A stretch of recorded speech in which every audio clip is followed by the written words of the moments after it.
The 1967 Detroit riot, also known as the 12th Street riot, was a violent public disorder that turned into a civil disturbance in Detroit, Michigan. It began in the early morning hours of Sunday, July 23, 1967. The precipitating event was a police raid of an unlicensed after-hours bar, then known as a Blind Pig, just north of the corner of 12th Street, today Rosa Parks Boulevard, and Claremont Avenue on the city's near west side. Police confrontations on the street evolved into one of the deadliest and most destructive riots in the history of the United States, lasting 5 days. The result was 43 dead, over 1,189 injured, over 7,200 arrests, and more than 2,000 buildings destroyed.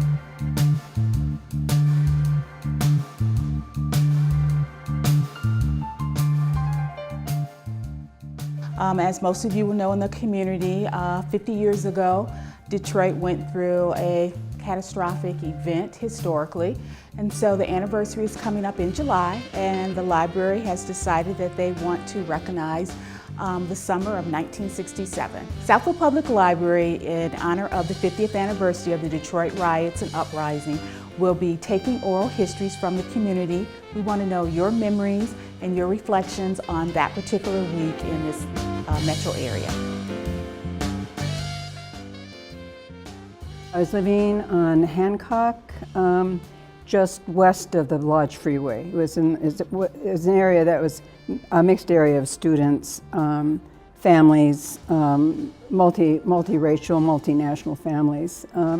So I was on Hancock between the Lodge Freeway and Brooklyn, I think, was the North Street. And we came to Detroit to start all over again, to begin a life that had a clean slate. And somehow I guess you always think you're not going to carry your history with you. You do. I mean, I found out that the history doesn't disappear because you leave it behind. It's in you. And so I was trying to figure out how I fit into Detroit at that point. We came in the fall of 1966. I had enrolled my kids in school, the older girl in school. She started kindergarten that year. And she went to Edmondson, which is the school that particularly drew from Jeffrey's projects. And I had grown up in a housing project in Seattle, so the environment was pretty familiar to me. We were living in an apartment. It's called the Admore, I think. And I think the address is 1158 Hancock, but I wouldn't necessarily bet on that. The neighborhood, as I said, was a mixture. Where on the side we were on, it was some students, but not a lot. A number of families who were, nobody was wealthy, but people were stable. The community was made up of African American, Southern white, Appalachian white families. There were some Native American families. It was a very integrated area, which is we kind of happened on it by happenstance because we didn't know the demographics of Detroit. We had no idea where we were, and I really felt that we lucked into it because the neighborhood was so representative of our country and of the city. And what began to happen was that I discovered after I moved there that it was an urban renewal area, and that because it was an urban renewal area, that the city would not grant permits to pick up garbage or to allow for repairs, any of that kind of thing. So the neighborhood that had been pretty stable was falling apart. And it became clear that we were going to be encouraged to move, and I didn't know where we were going to move to with children. It was hard to find a place with young kids at that point. So I got my kids to school. I found a babysitter for them that became a lifelong, that was a second family to them. So we found some beautiful people in the area, and I felt sort of a sense of community in an area I yet didn't really understand. It was a really interesting neighborhood because it had a long history. Many of the houses had been built in the late 19th century, early 20th century. One of the houses on Forest had been the home of Charles Lindbergh and was going to be torn down. It was a historic place, and I thought, you're going to tear this down? You know, what's the matter with Detroit? You don't want to hang on to your history.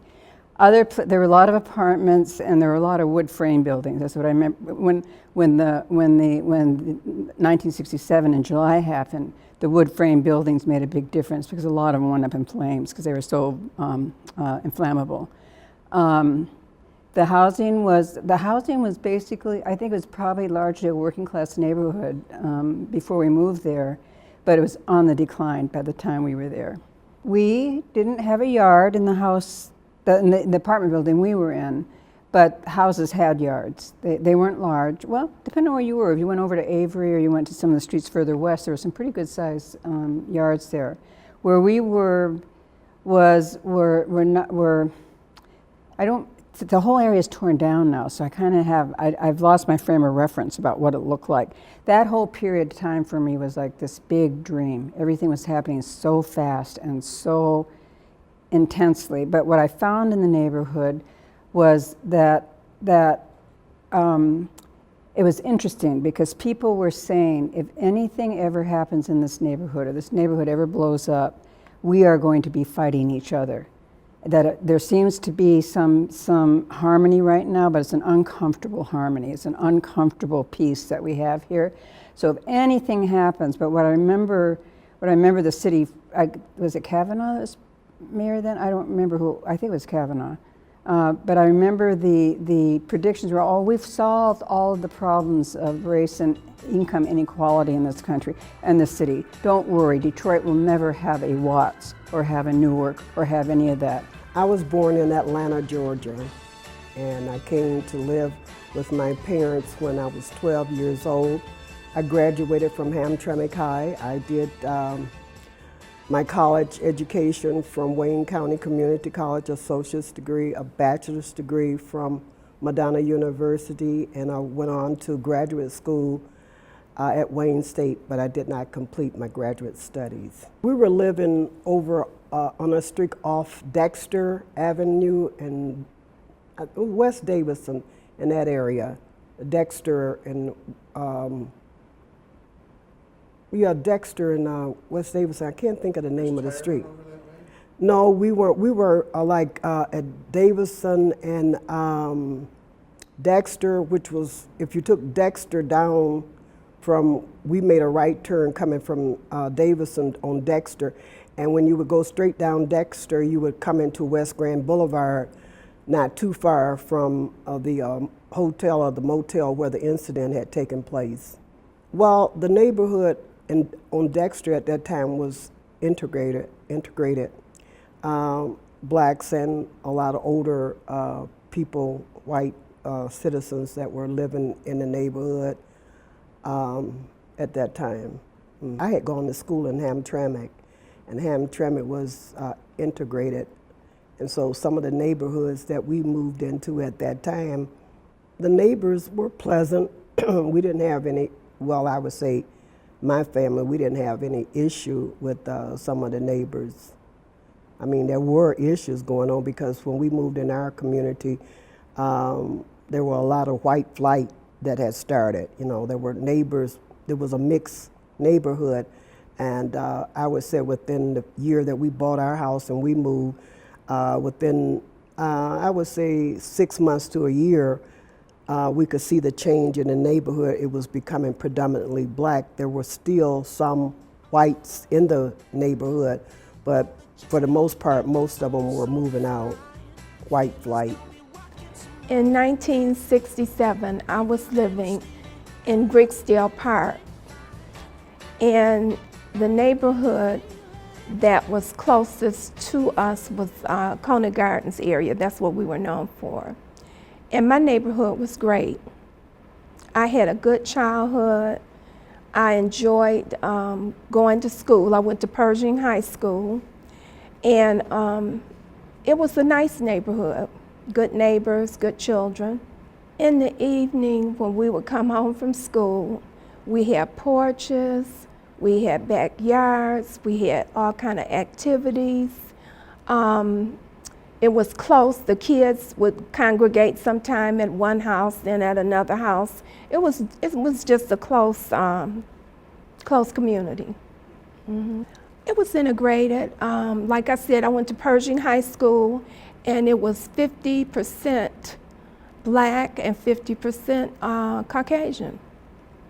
So when I graduated in 1968, we had, it was a mixed class, and we had a good time together. In 1967, I was living in Detroit on a street called Chrysler, which once was Richmond Street until the Chrysler Freeway came through and the name was changed. We had to adjust the name to Chrysler, and that was located near Russell and East Grand Boulevard. We didn't live in a wealthy neighborhood. It was a working class. There were fathers in the home for the most part. We were close. Everyone knew each other. We looked out for each other. The parents looked out for each other's children, that sort of thing. But we didn't have a lot of money. Most of the homes were of a father who was the breadwinner, chief breadwinner, and the mothers were homemakers. But we didn't have a lot, you know. Well, we did sit on the porch a lot. My neighborhood was a mixture of single-family homes. We even had an apartment building near the corner. We had a couple of family flats. Few of the people owned their homes. It was a lot of rentals. A lot of people rented in my neighborhood. We had big porches. We sat on the porch when it was really hot. We sat at night on the porch. We had big backyards. In fact, we had to come in. You find that a lot of the neighborhood children had to, when the street lights came on, had to come in the yard. You could stay out if it's real hot during the summer, but you had to be in your own yard. Well, it was integrated a little tad. We had a couple of white families that we were, they went to school with us. We were tight, we were buddies. We grew up with them, friends. In fact, my sister was sweet on one of them, and that was her little boyfriend for a little while. But it was kind of, for a little while, the majority was black, but we did still have a couple of white families still there. We didn't have a structured black club, but it was kind of underlining, it was understood that we were sticking together and looking out for each other. So we were tight. We were close. The parents knew the other parents. We couldn't play with this girl down the street if my mother didn't know her mother, that sort of thing. So we all knew each other, and the parents knew each other. Now, the fathers didn't converse a lot with each other. The mothers did. The fathers basically gone to work all the time. When they would come home, especially my father, he didn't want to be bothered. He just wanted to relax and rest. And it was basically the mothers who associated with one another on the block. On Clay Street, there were a couple of neighborhood grocery stores. There was a shoe shop and what we called the 5 and dime store. Remember the 5 and dime stores? The 5 and dime store.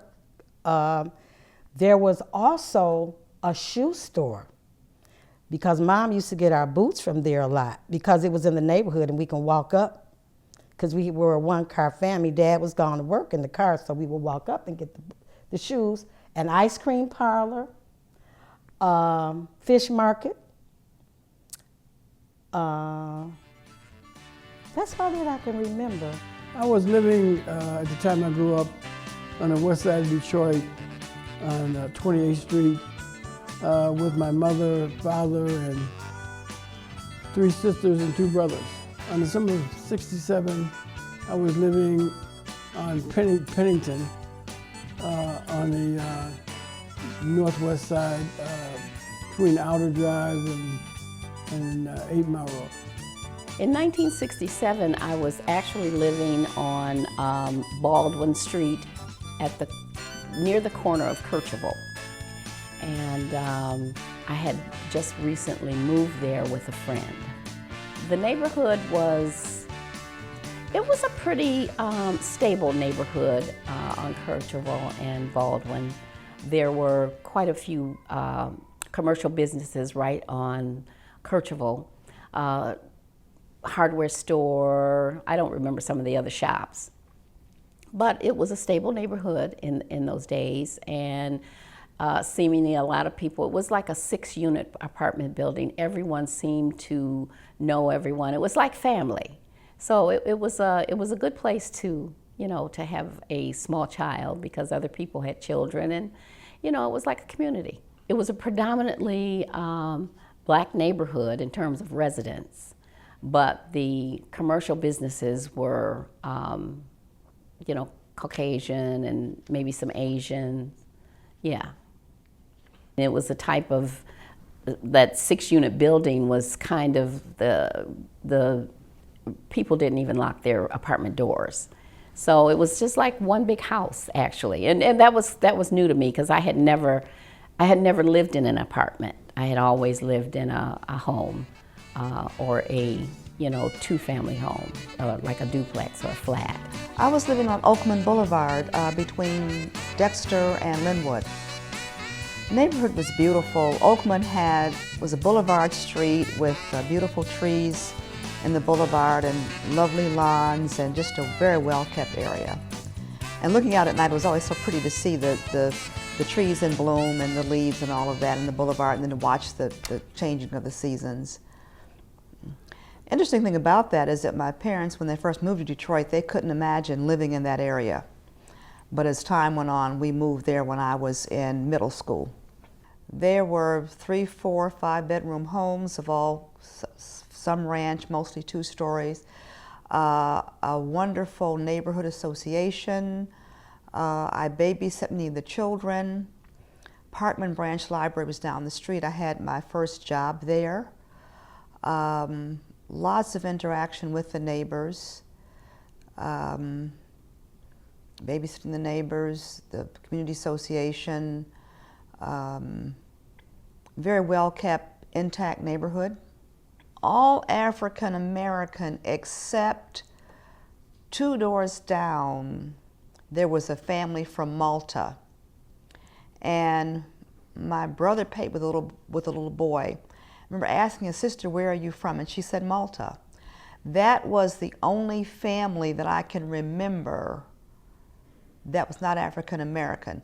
Now, there was Oakman Court that kind of came right behind our house. And I think there might have been there were 2 Caucasian families that I happen to know right around the corner where Oakman Court and Oakman kind of came together. On Oakman Boulevard, my street, I don't remember any. Well, there was, because between Wildermere and Dexter, there were maybe 2. But again, that was an area, and I'd like to add that when my mother and father talk about coming to Detroit in the late 40s, my mother driving someone home and seeing this area, thinking I'll never be able to live there, because it was all Caucasian. And she thought, oh, we'll never be able to live here. You know, she loved the Boulevard Street, the big homes.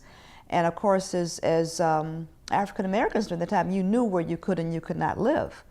And my parents loving it and saying, I'll never be able to move here. And then they were able to live there.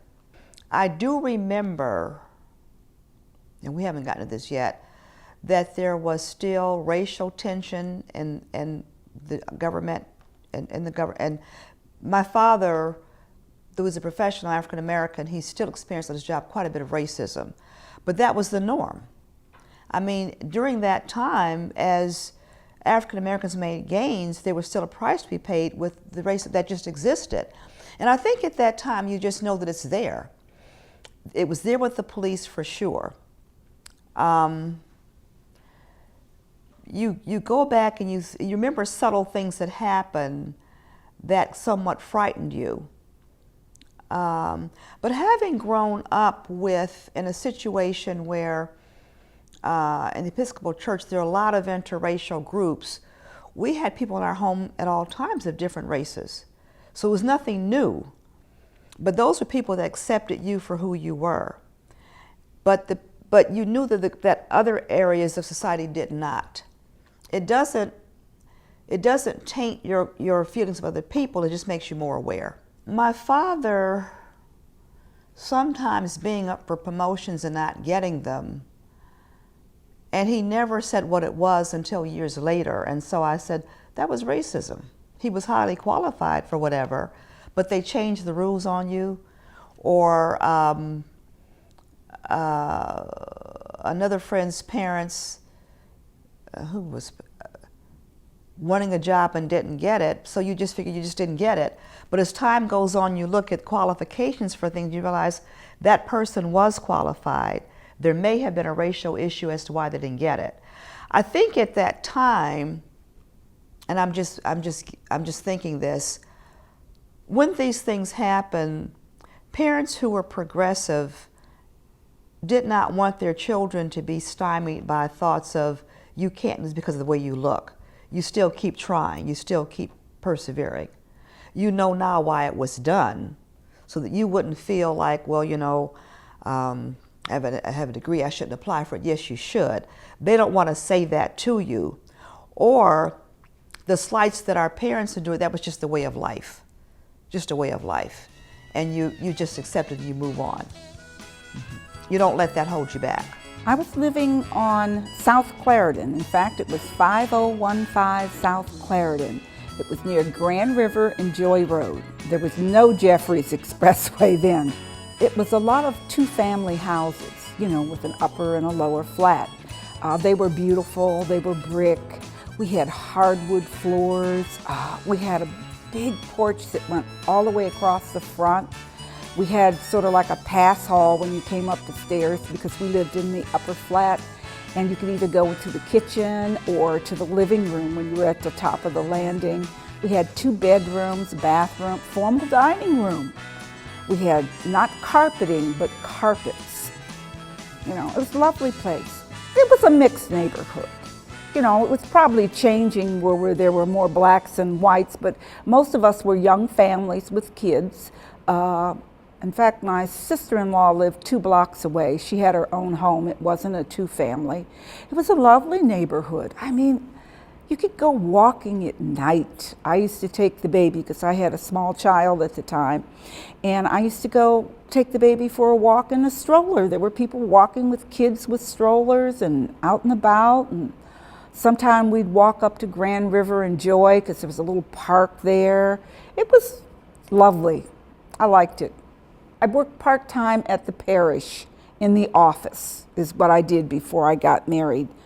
Our Lady of Sorrows, it was on the east side. I think it was it on Meldrum? I can't remember, but you know, it was on the east side. Still a nice neighborhood, wonderful over there. A lot of people, my aunt lived there because I stayed with her. And your husband? He worked for Hudson's. He was from Buffalo, New York, and he had gotten out of the service and he came to visit his sister, and he stayed. And then we met, sort of like on a blind date, so it was very nice. It was great. It was a small community. Everybody kind of had a family sense of the neighborhood. So it was a diverse neighborhood. We had a Native American family that lived over a commercial property at the end of our block.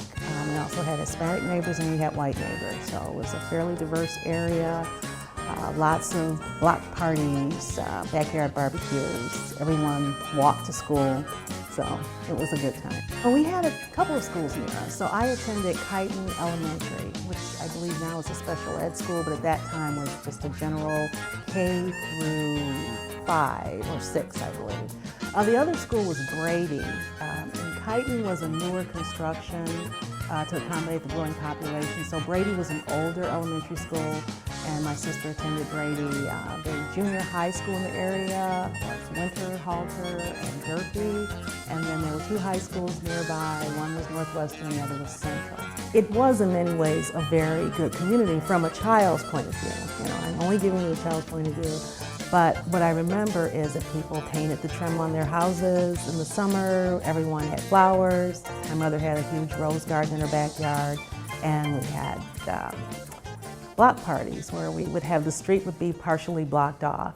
And everyone would bring out potluck. And so those were things that just made the neighborhood a place to live. The homes were just wood frame homes. They weren't anything unusual or spectacular, but it was a great place to grow up. I was 8 years old in '67.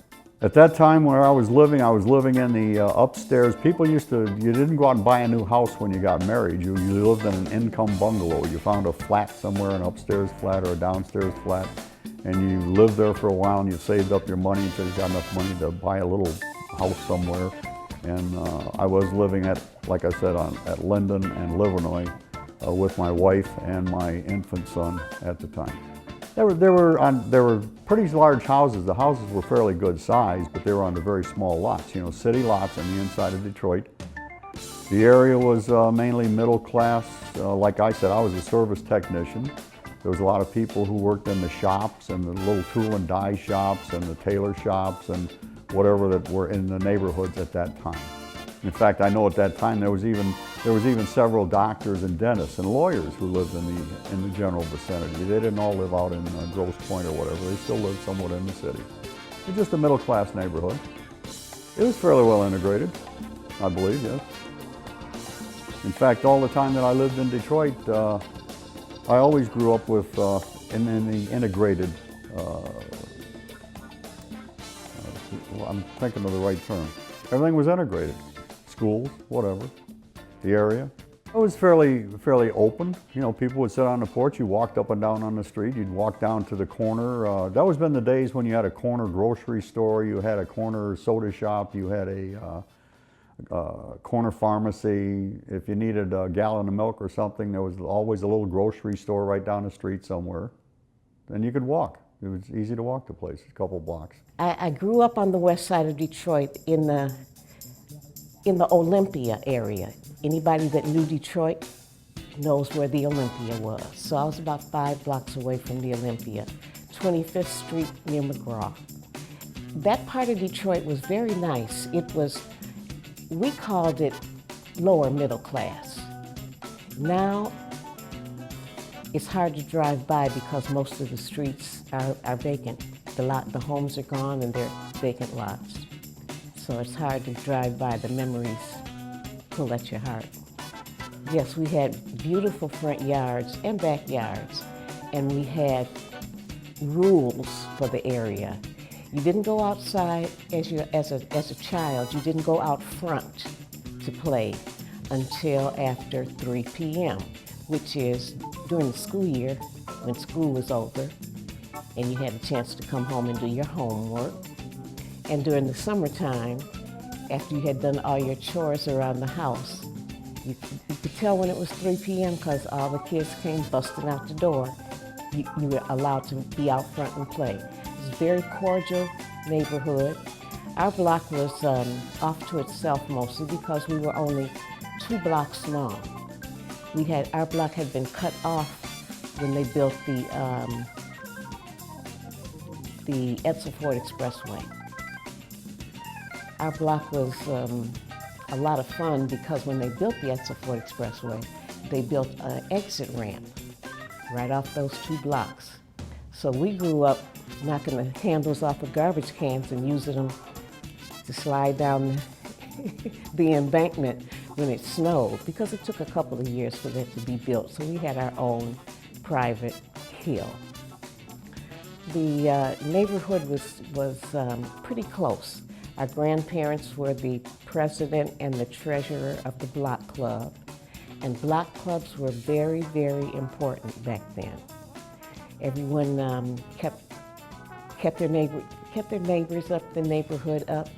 And I mean, if you had to put it on a scale, we said middle class, lower middle class, exactly. Everyone owned their homes back then. It changed because the owners began to die and people became renters. There were 3 generations in our house, and that was typical. My grandparents were both retired. My grandfather had worked for the Detroit school system. My father was a garbage man, a sanitation engineer. My mother worked first she was a dressmaker, and so she was home, but she had her dress shop in the house in the basement. It had been done over again, so she had clients that came into the house and she fitted them there and she made some beautiful dresses. When my father retired, he retired to the television and he had lost his vision, so he became one of the best, well-read men I ever knew because talking book records were in. And the mail person came every day with another record. He was one of the best read people I ever knew. I had an older brother who started out with the Detroit Free Press as a delivery. And he worked every day of his life. He's still working, as a matter of fact. And became a draftsman with Eaton Yale in town. I was the first one in the family to go to college. And I had one of those scholarships where I could go to any Big Ten university that I chose. I had a full academic scholarship. And I chose to go to U of M because it was close to Detroit. I didn't want to leave home. And my sister followed. She went to college, as did my brother, my younger brother. We went to Catholic school. We were the only ones in the neighborhood that did, so we were called the Catholics. And everybody else was public. But it was a very cordial neighborhood, working class families, and religion played a big part of family life in the neighborhood. It was black. There were a couple of Hispanic families, and there was one Polish family. But it was something that none of the kids ever noticed. It was never brought up in conversation. Everybody just played. The Hispanic, was it the Hispanic girl? We had a neighborhood bicycle. This will just give you an example. And it was pieces of bikes that people had accumulated over the years, and it had everything except brakes. So we used to leave it at the house where the Hispanic kids lived, because their parents wouldn't throw it away. That way we could keep it. So everybody rode it, but everybody had the bottoms of their shoes were kind of messed up because it didn't have brakes. In 1967, I was living on 7 Mile, Santa Rosa and the Avenue of Fashions. They called it the Avenue of Fashions area. It was like 7 Mile Livernois area. Real beautiful area, man. I mean, it had real nice stores and very, very, very upper middle class neighborhood. I went to school at Crispus Attucks High School in Indianapolis, and I had taken some art classes at John Herron Art Institute in Indianapolis. I was born in Detroit at Women and Children's Hospital, which is now Hutzel Hospital. In July 1967, I lived at 9586 Goodwin. I remember that because my mother drilled us on where we lived and our name when I was a kid. And we didn't know why at the time, but her feeling was if something happened to you, you know your name is Kelly Thomas, that's my maiden name, and you live at 9586 Goodwin, you can tell someone who you are and where you live. 9586 Goodwin sat in a dead-end street. At the end of the street, there was a factory, and I want to say it was some sort of like an ice factory or an ice cream factory. It might have been one of the Quaker ice cream factories. We were 2 houses away from that dead end. To the north of us was my grandfather's cousin. She owned that house, the house we lived in, and the house next door, which was the home of Mr. Strange. And it was a dead-end street, maybe a dozen houses on the whole street, so it was close-knit. There were no telephones. There were very few cars. Mr. Strange had the neighborhood car. Mr. Strange would be the guy that took everyone to the store, took us shopping, took my mother to the doctors when he could. He was old. For me, old was like maybe 50 or 60, but we kept in contact with Mr. Strange until he passed into the 70s, in the 70s. So he was quite old, but it was family-like. They were my cousins. Everyone on that block was my cousins because my grandfather's cousin owned most of the houses on that street. So we were all related, and those of us who weren't related, we felt as though we were related. I lived on Minnock Street. It's near Schoolcraft and Evergreen in Detroit. Well, I was a student. I had just graduated from St. Monica Catholic School, which was on Linden and Evergreen, a couple blocks away from Minnock. And I was getting ready to go into high school. I was going to attend, well, I attended Rosary High School, which was at Joy Road in Greenfield at the time. And so I was in between grade school and going to high school. Well, it was really on the edge of Brightmoor, and I'm sure everybody's heard of Brightmoor in Detroit, and but it was on the cusp of Rosedale Park. So Rosedale Park is still a nice neighborhood, but we were kind of on the border there, and it was mostly a white neighborhood. I don't know if you want me to say that or not, but it was mostly white, and a few blacks were moving in. But it was a quiet, nice neighborhood. Never had any problems. Yeah, everybody knew each other on the block. We knew everybody's name and played with the kids down the street and whoever else was on the block. Everybody was close-knit, I would say, back then. In 1967, I was living on Stopo between Fullerton and Buena Vista. That's the west side. I was just west of Livernois. I was working for a company by the name of Michigan Testing Engineers at the time, and I had a project in Milford, Michigan with GM Proving Grounds. I was like a technician. I was up there testing the soil. They was just getting ready to put in what they call a J-track for testing, and that's where I was working in at that particular time. The area that I was living in, I thought it was very well maintained. I was in a 3-family flat. There was like 2 units upstairs, and there was a main unit. The owner lived downstairs. Very nice community, very well maintained. The grass was cut. You didn't see a lot of litter in the streets or anything like that. It was a thriving area. 67, it was pretty much well integrated. There was, quite a few. There was minorities there as well as, a lot of Jewish families that were still in that area. Because after they put in I-75, when Black Bottom or Paradise Valley, when it was pretty much, destroyed or removed with the input of the expressway, a lot of those families moved to West Chicago, in which there was very affluent areas. And that's where a lot of your middle class or upper middle class live, right off of Chicago Boulevard, Boston Boulevard, your Edison area. Beautiful area, beautiful area. I went to Sampson Elementary on the west side for kindergarten.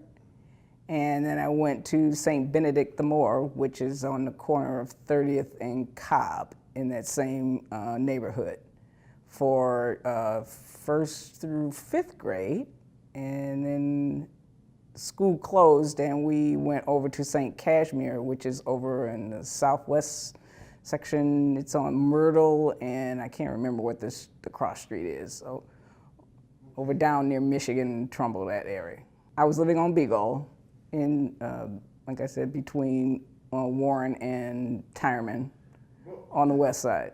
Most of the houses were 2-family flats, very well kept lawns. My aunt who owned the house that we lived in, these were my grandmother's sisters, her 2 older sisters. They lived in the upstairs flat.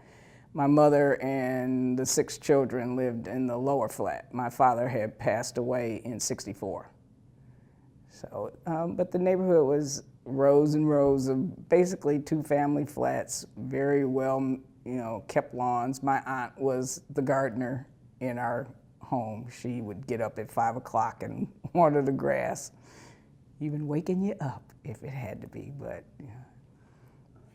the neighborhood was probably, I'd say 99.9% African American.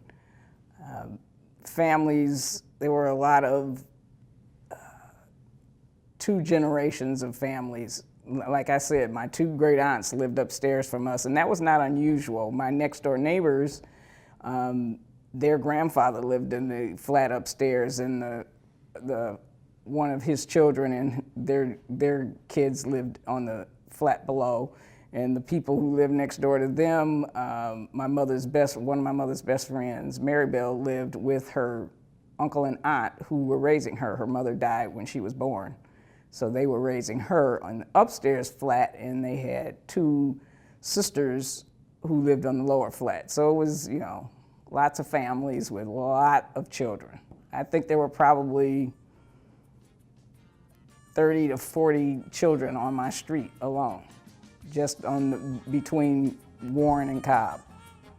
Yes, we had front yards. We had backyards. Most of them had grass. In our case, and it wasn't unusual, we had a small vegetable garden in the back of our yard. You know, string beans, corn, you know, that kind of thing that we raised and ate. And we played hopscotch on the front sidewalks. Most of the houses were very close together, but they all had, on our block at least, a dirt patch that ran in between the two houses, and we would play marbles on the side of the house.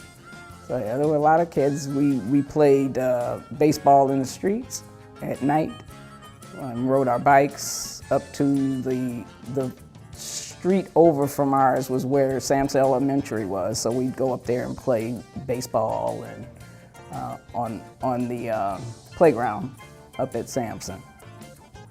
We were all very close because, like I said, on my block, most of the people who lived there, their grandparents had lived there at some point, and then, you know, then the children, and then in a lot of cases, the people that were my age were third generations that had lived in this neighborhood.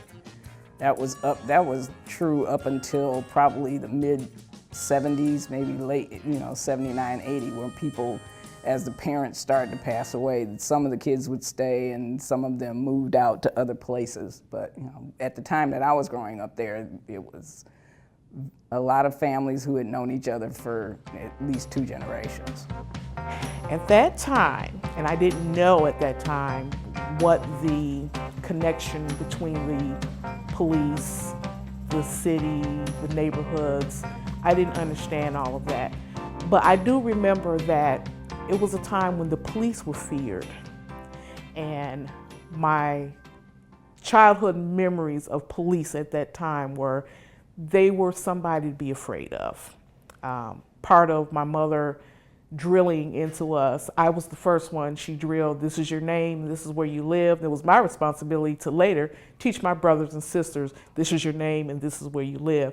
And I recall my mother telling us, in case something happened and we got separated, this is your name and this is where you live, and you need to know that, particularly for the police. And well into my grade school days, I remember we were always fearful of the police. Later, after we moved from that neighborhood, I remember as a child, we had this game we played called Big Foe. There were these sedans that supposedly the police drove around in. They were brown sedans, and they were the Big Four. And if you saw the Big Four coming, it was like hide and seek. You saw a brown sedan coming, you holler, Big Four, and you run and you hide in the bushes and whatnot. That was, for me, my first understanding, if you could call it that, of what was happening in the Black community with the police. The Big Four were feared. The Big Four were, they were police, we knew that, but they weren't the friendly kind of police that, you know, we teach children about. These are the police that will help you. These were the police that you never wanted to be caught by. And as a child, it was a game that we played that you ran if you thought the Big Four was coming, because you never wanted the Big Four to catch you. At that time in 1967, no one trusted the police. No one trusted the police. No one, they weren't people who you felt protected by. They were people that you felt you should be protected from. I think the other thing that was happening was that there was a long history with the Big Four. I don't know if you remember the police. It was a special unit that particularly targeted African American minority and poor white neighborhoods. And those guys are pretty rough. The due process of law didn't always affect their decisions about who they were going to target. So there was some anger at the police authority, and what I found really interesting after the whole thing was over with was that the majority of people who were arrested were people, or a good number of people, it wasn't a minority, majority might be exaggeration, but a number of people that were arrested actually had good jobs at the auto factories. They were stable. There wasn't a question, it wasn't the same question of survival that was in there. It was that somehow the institutions of our communities are not respecting us or treating us as we should. There was problems going on back then, pretty much as it is today, with unrest with the police department and citizens being arrested for unfalsely for whatever reason. Like I said, people were in a state of I can't explain. I would say that people were just upset the way that they had been treated by the police department. You know, how the young guys was being stopped, and you know they had a police department had a group of people on the police department called the Big Four, and they were like in unmarked cars, and a lot of times when you would be out, you would see young men being arrested or being pat down for whatever reason, you know, stop and frisk. So that was basically a lot of the unrest that was going on. It was after the riot, I mean before the riot, it was difficult to find jobs. Things was just in a bad state during the 60s. I didn't have a problem with police myself, but the males in that community, the Big Four had started targeting the black males. Well, they were terrible. Like, just, you know, they were right up on you. You could be walking down the street, not doing anything, and it was four in a black car with the windows tinted black. And when you know anything, they're up on you, telling you to, you know, put your hands up on the hood of the car or however. And, you know, the community was afraid of the Big Four. I never had any incidents or experiences with police and whatever was going on.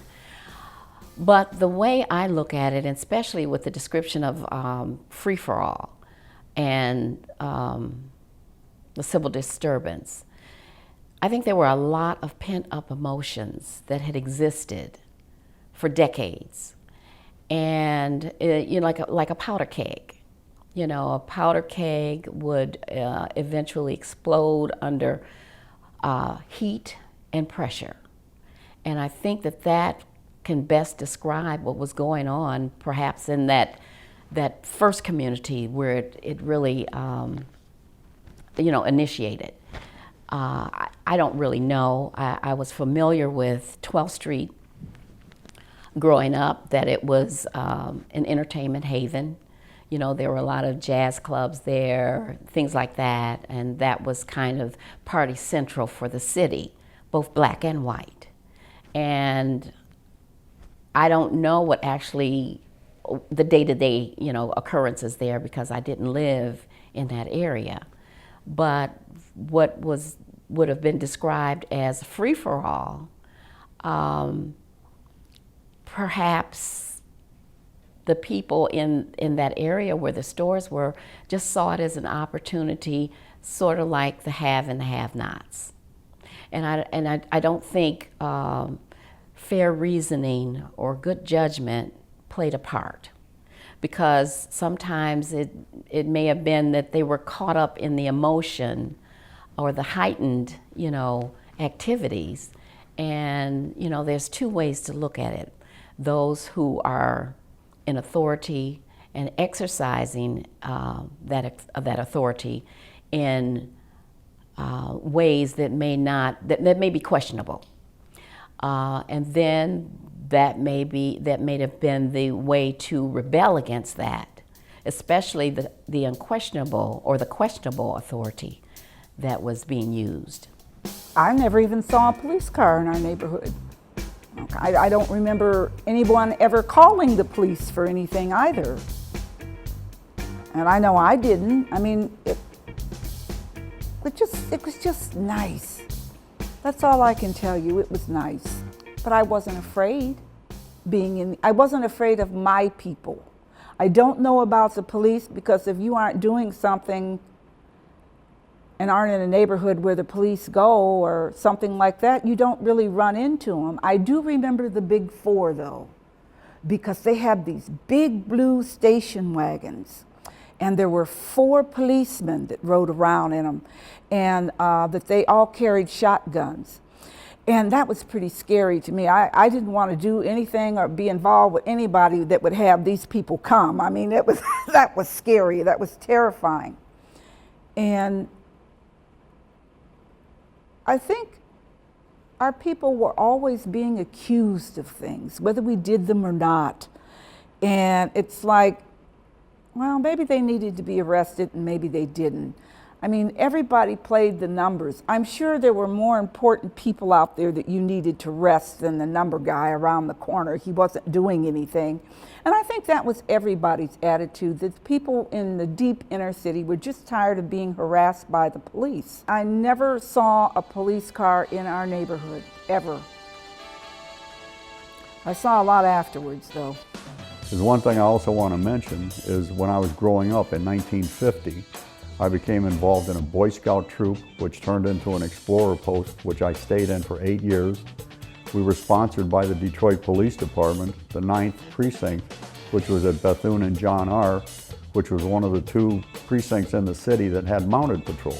So it was a very distinctive kind of time for me, that growing up, I always had a great relationship with the police because they were my scoutmasters for 8 years.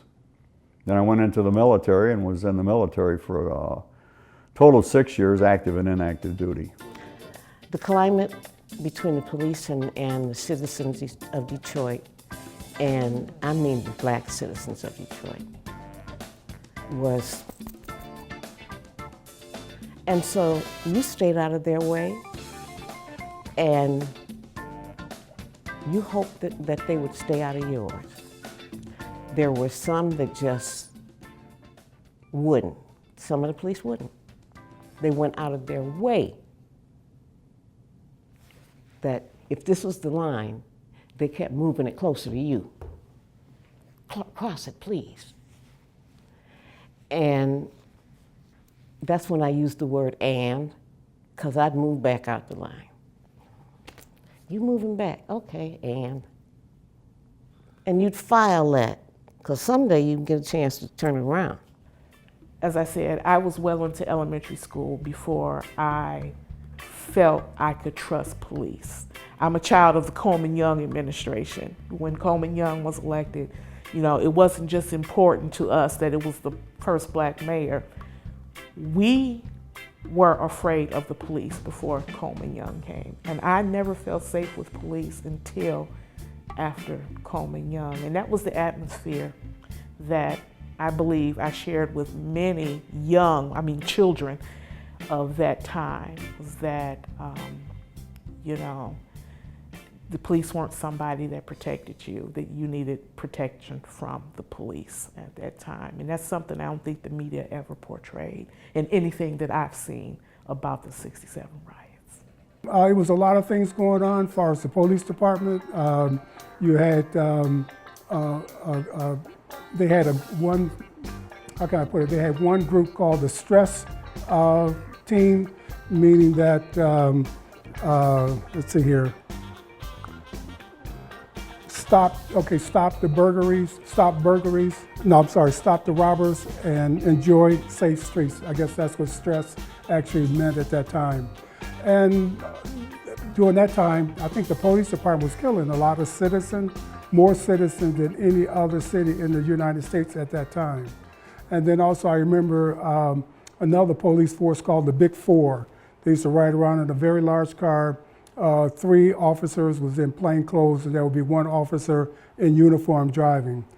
And if you're standing on some corner, they would drive by, ask you to, clear up this corner. When I come back, I don't want to see you here. And there was really a lot of rough treatment as far as minorities is concerned at that time. And you think about Black Lives Matter now, they mattered then too, but I think they was pretty much overlooked. Our family was on vacation in Alabama, so summer vacation. Since my dad was a teacher, we always took vacations during the summer.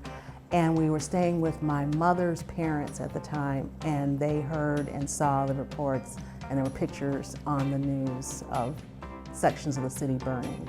So we ended the vacation, we rushed back here.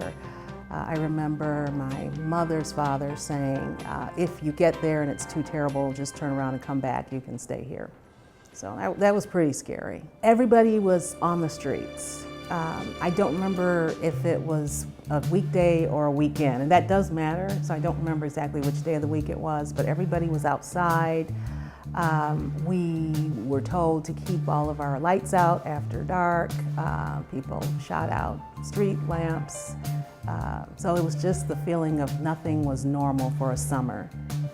That was kind of our playtime was summer. We play all day and stay out all day and come in when the street lights came on, and we weren't able to do that.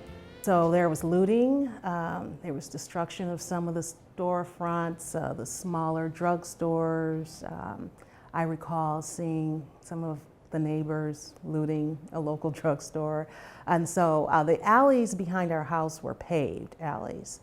And I remember seeing folks taking things from the local stores and hiding them and then returning to take more. And while they were returning to take more, someone would come along and pick up what they looted and take off with it. So that's one of the memories. I remember seeing troops going down Joy Road in tanks.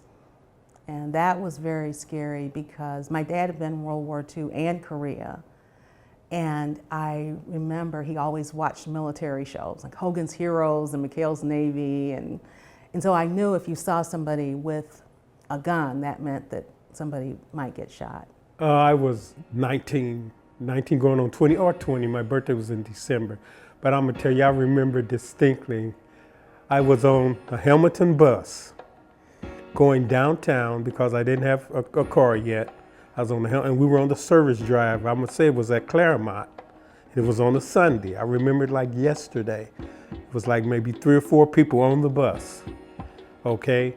So when we pulled up to like a stop, we saw the commotion, like it was like blocks down, but you could see smoke. And we saw, like groups of people. So we got off the bus driver included, and we walked toward what was going on.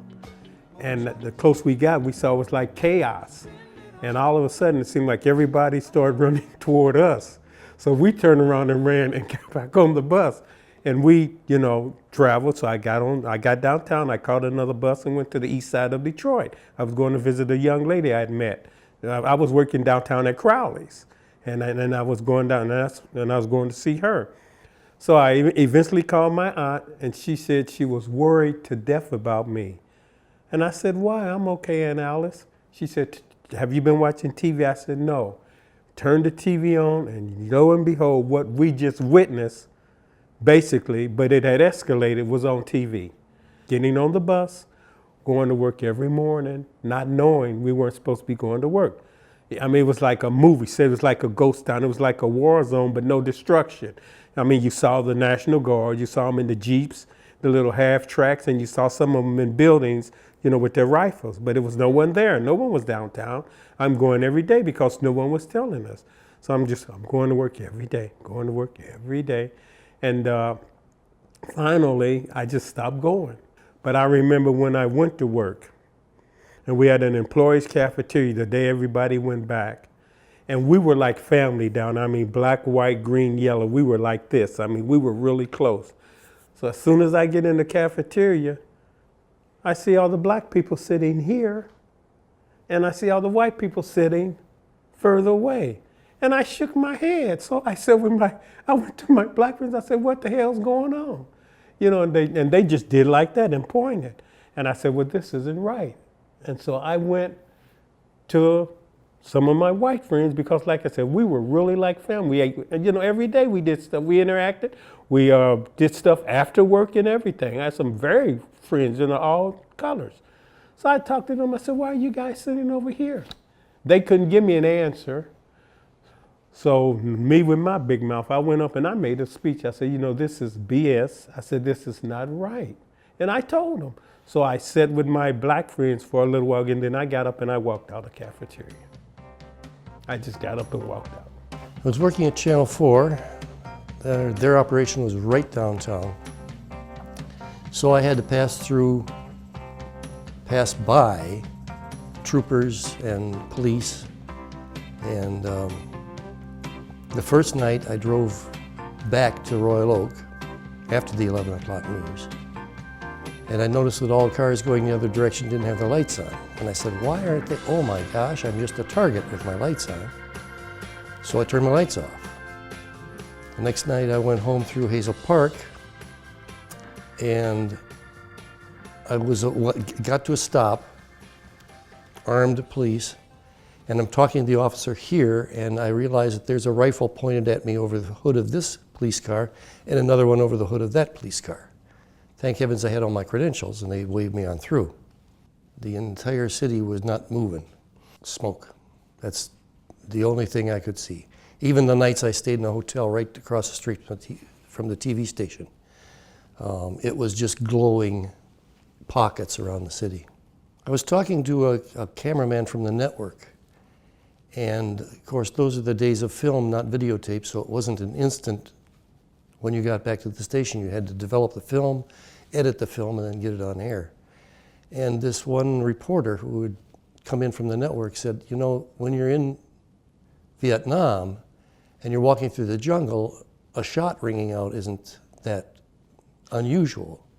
But when you're walking by a shoe store downtown Detroit and you hear shots, that's upsetting.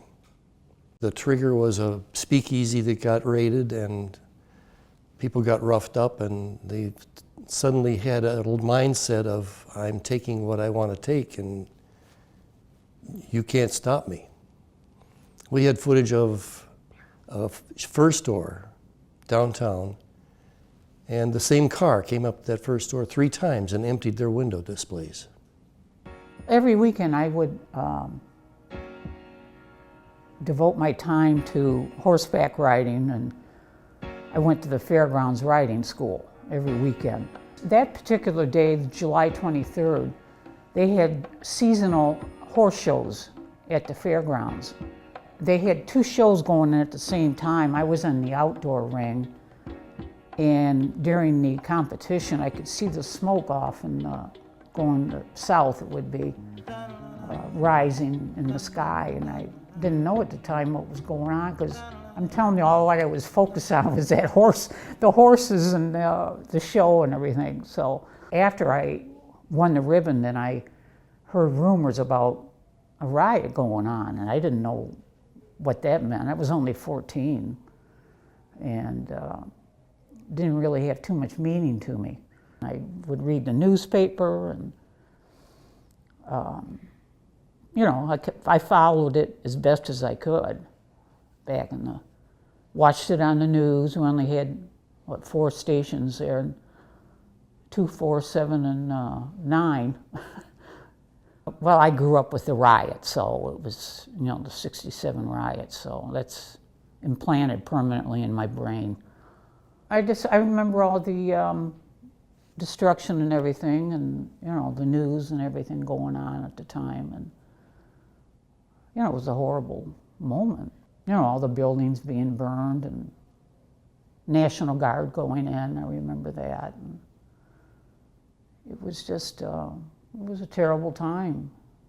Well, from what I could see of it on, most of what I was seeing was on the news. It looked like it was, my description of it would have been a riot. I don't think I would have had enough insight at 9 years old to be describing it as a rebellion. So, when you're 9, that's what you see. If you're seeing fires burning and people looting, that was my description of it. That was the definition I would have taken away from it.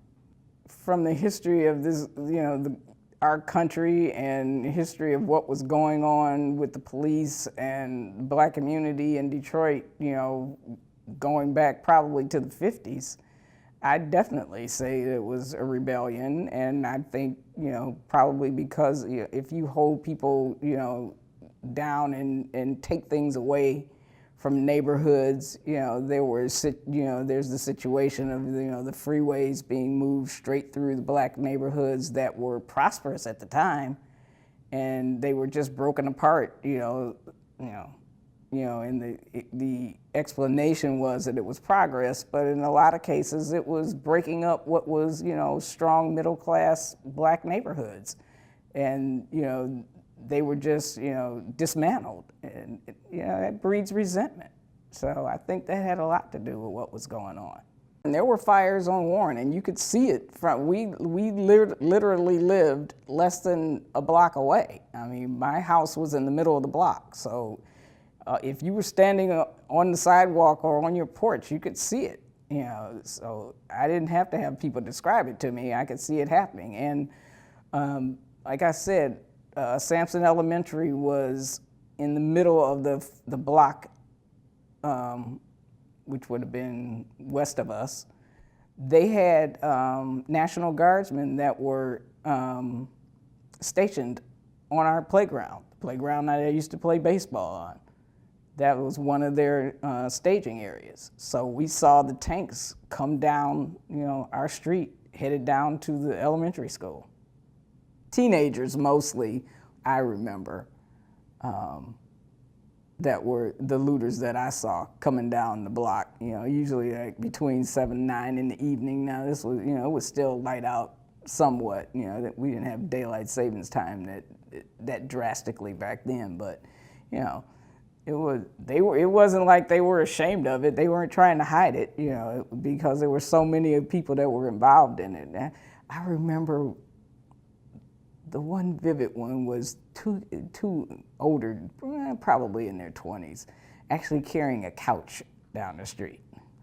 Because usually what you saw was people with the, you know, the little radios and maybe bicycles or food and stuff like that. But I remember the two people with the couch walking down the street. So, me and my husband and daughter had gone to visit an aunt, and we were coming home. We were driving east on Grand River. I remember that, because that's how you got to our house. And there was a car in the jewelry store where it had just gone right through the window there.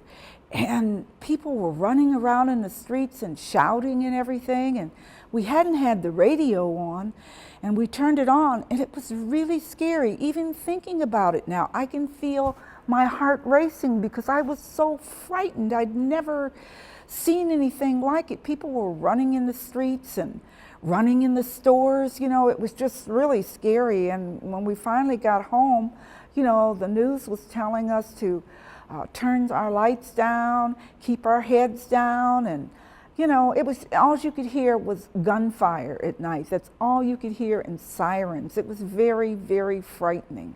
A couple of days later, it was quiet, but you could still, we saw some troops, you know, because they called the National Guard.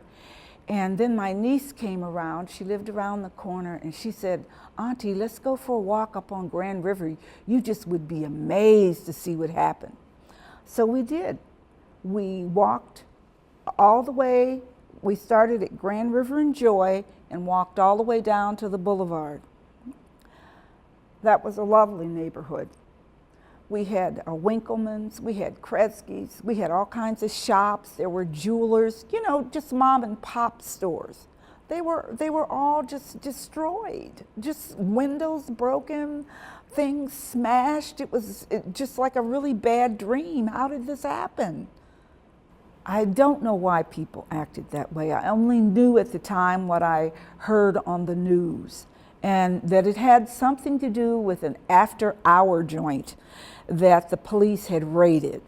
And to me, why would you be upset with the police because they raided an after-hour joint? Isn't it against the law? What do you have to be upset about? I mean, why are the police doing something wrong by You know, we all watch TV. We loved Elliot Ness. We know that they were always raiding places like that. It's against the law. And I couldn't figure out why people would want to burn down and destroy their own neighborhoods. That was the thing to me. Why would you burn down your own neighborhood? I mean, what was the purpose? I mean, even today, it never made any sense to me. And everybody always had a hustle back then. Not everybody, but people had a hustle.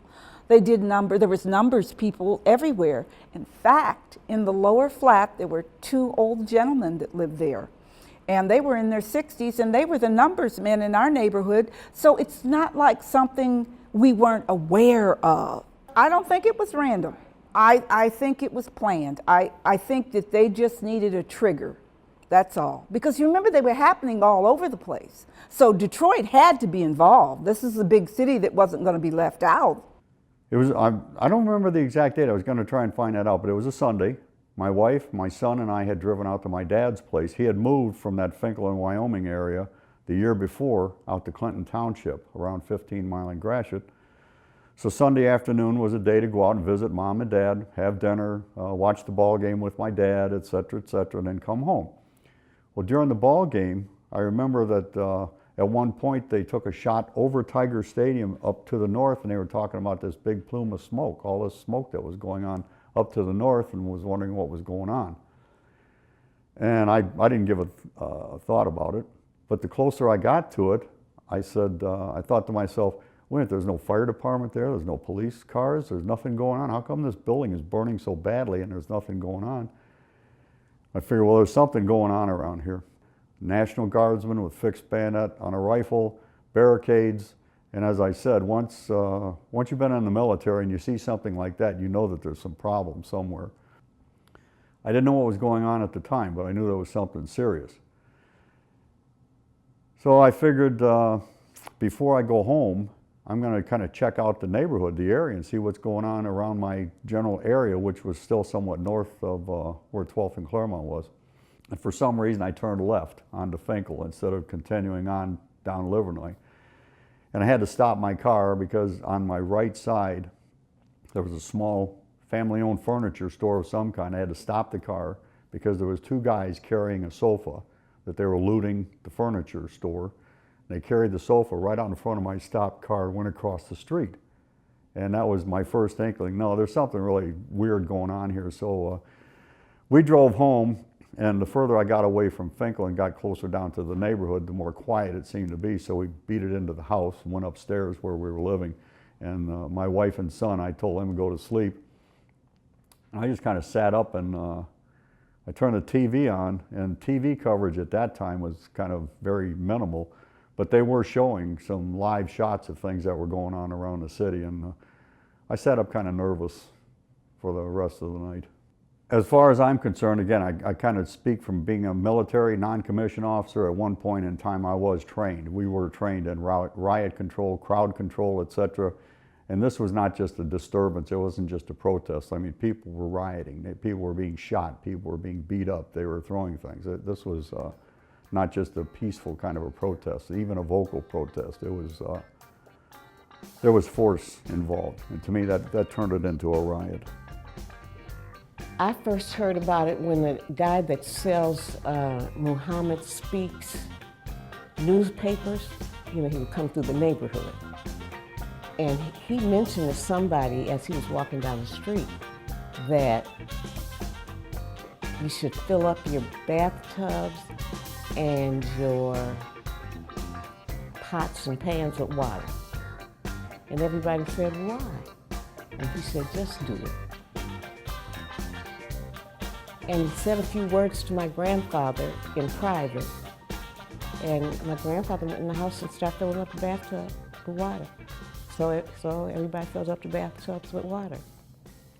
By 10 o'clock that night, we start hearing the guns in the distance. And we said, aha. Then you could see the smoke rising in the distance. And we said, aha, fires. You could point towards 12th Street and see the smoke rising. Then everybody kind of sat on the porch to wait and see what was going on. It was around us. It was not in our neighborhood. Then it was all on the news.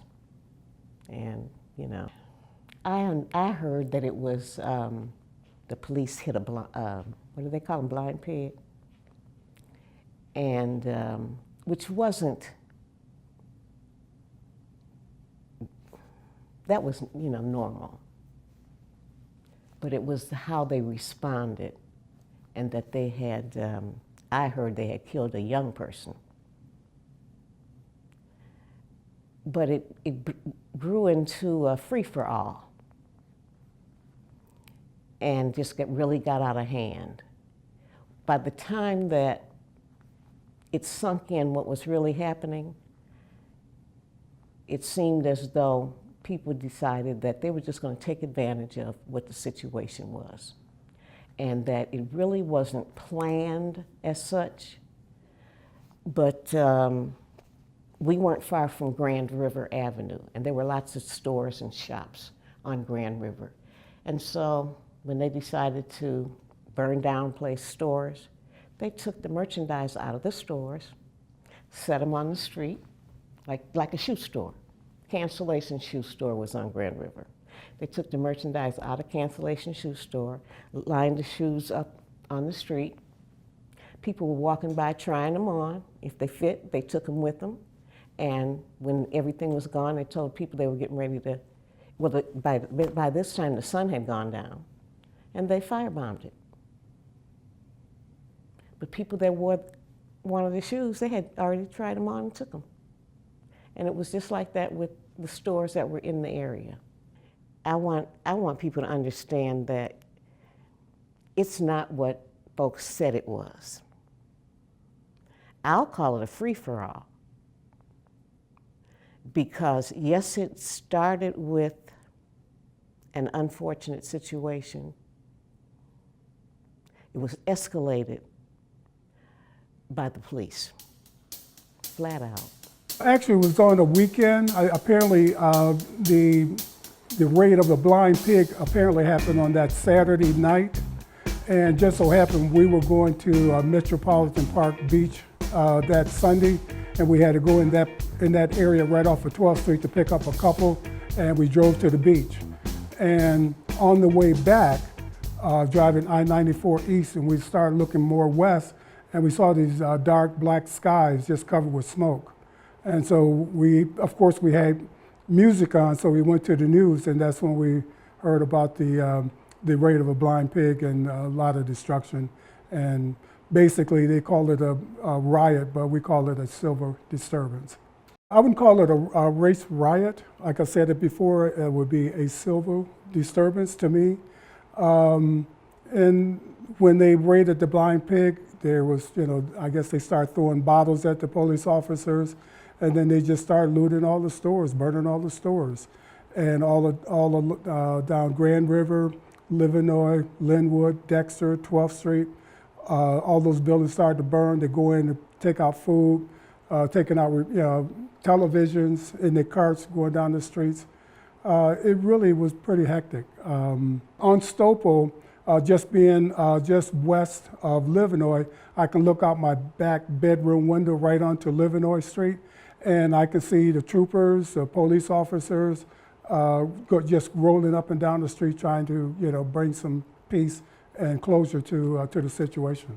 Initially, when I got to the Armory, there was one individual still there.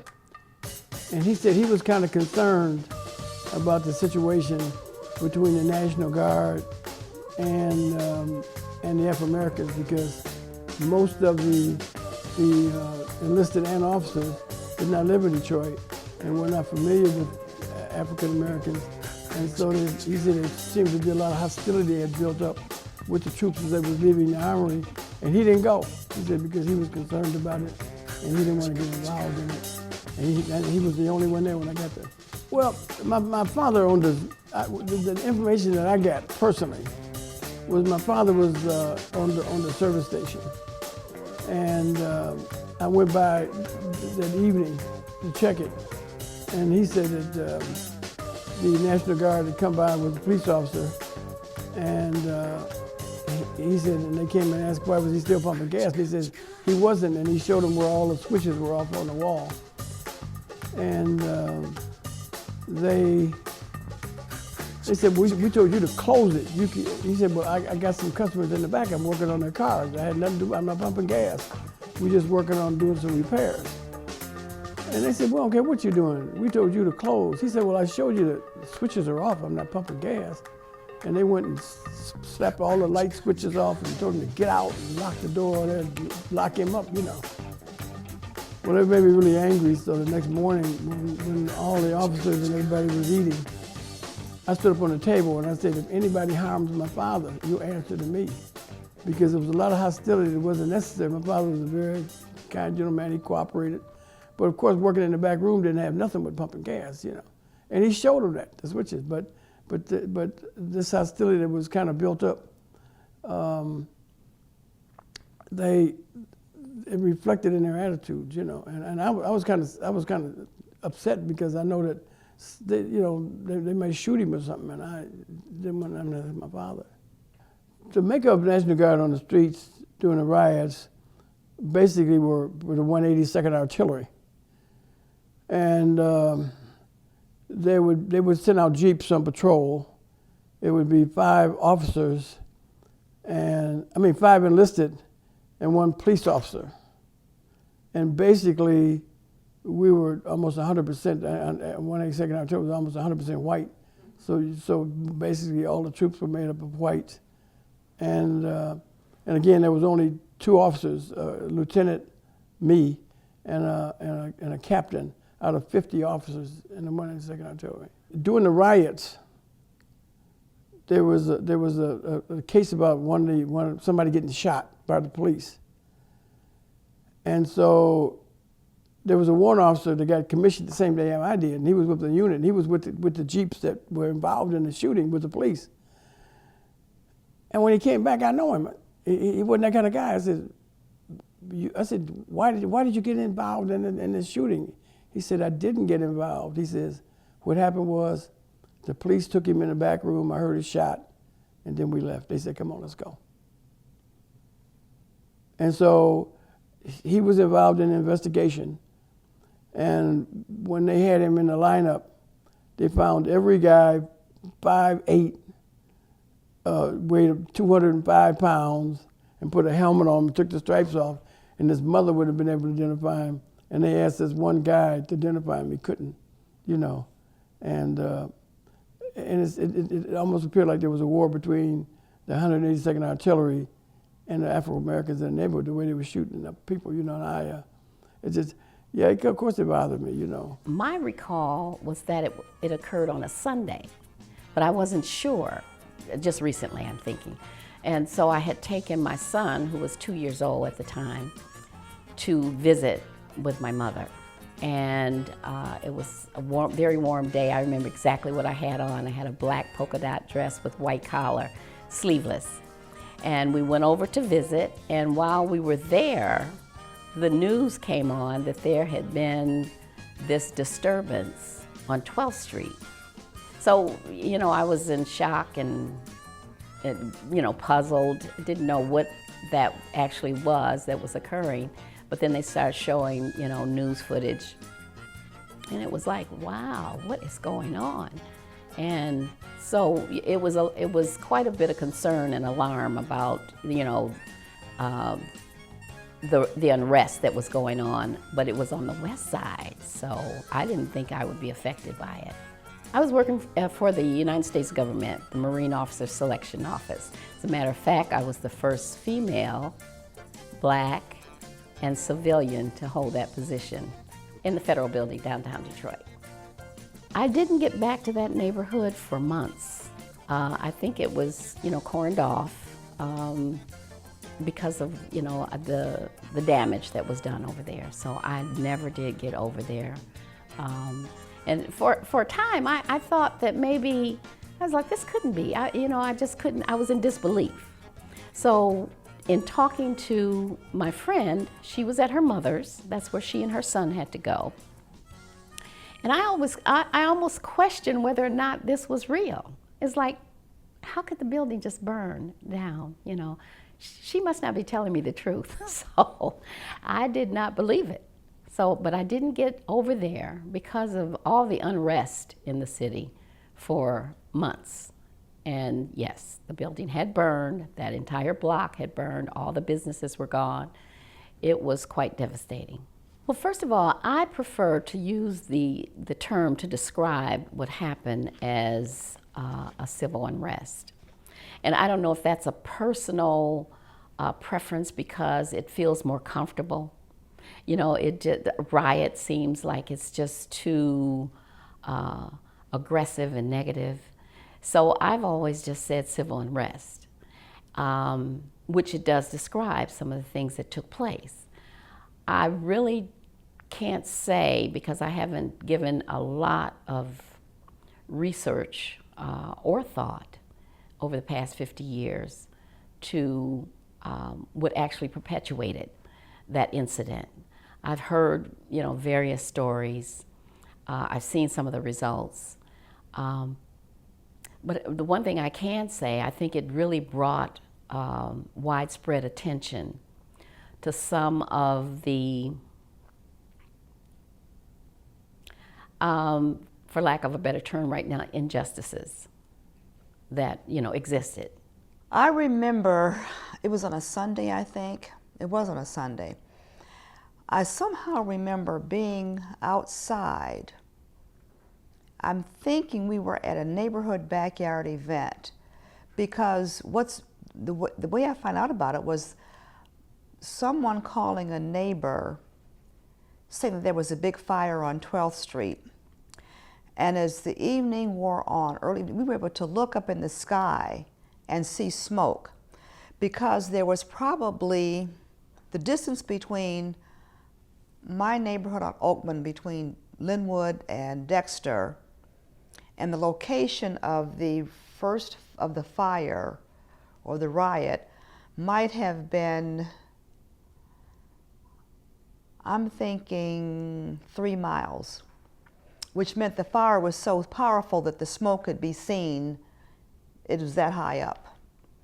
That was on a Sunday, and that night's news, hearing about the riot, and as the week went on, information unfolding about what was going on. But to get back to that day, my father talking to the neighbor across the street, Mr. Pat, neighbor across the street, whose daughter and I went to school together. We were in a little club together. I went to their home a lot, about what was going on, about getting word. In my neighborhood, there was a councilman, the first African-American city councilman.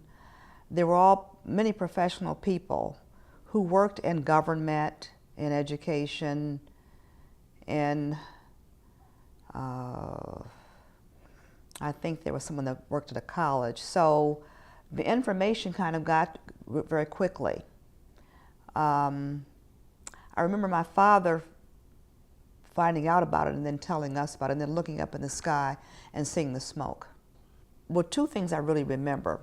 The National Guard being stationed in the big lot where Central High School, that I was a graduate of Central High School, and Central, Durfee, and Roosevelt were 3 schools together that they faced LaSalle, and they backed up against Linwood, and the National Guard was stationed there.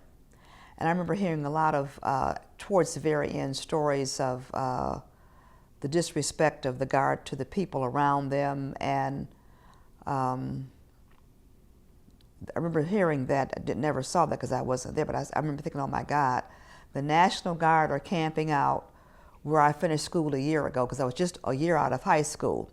One thing I will never forget, one of the lasting impressions was, though no one on Oakman was looting or whatever, rioting, at night, the policemen in the police cars driving up and down Oakman with rifles out of the window. I had never seen that before, and how frightened my father was, because there were stories of black people getting beaten up and harassed by the police. There were stories of that. And my father having lived in the South and experiencing racism and that kind of thing that blacks experienced in the South when my parents were, were living there, and neighbors and relatives, stories of that happening. And my father, I could tell he was so worried about that. I remember going into their room at night, and their bedroom faced open, their bathroom, and looking out the window. My father said, "Stand back, do not stand in that window." There was a street light right in front of our house.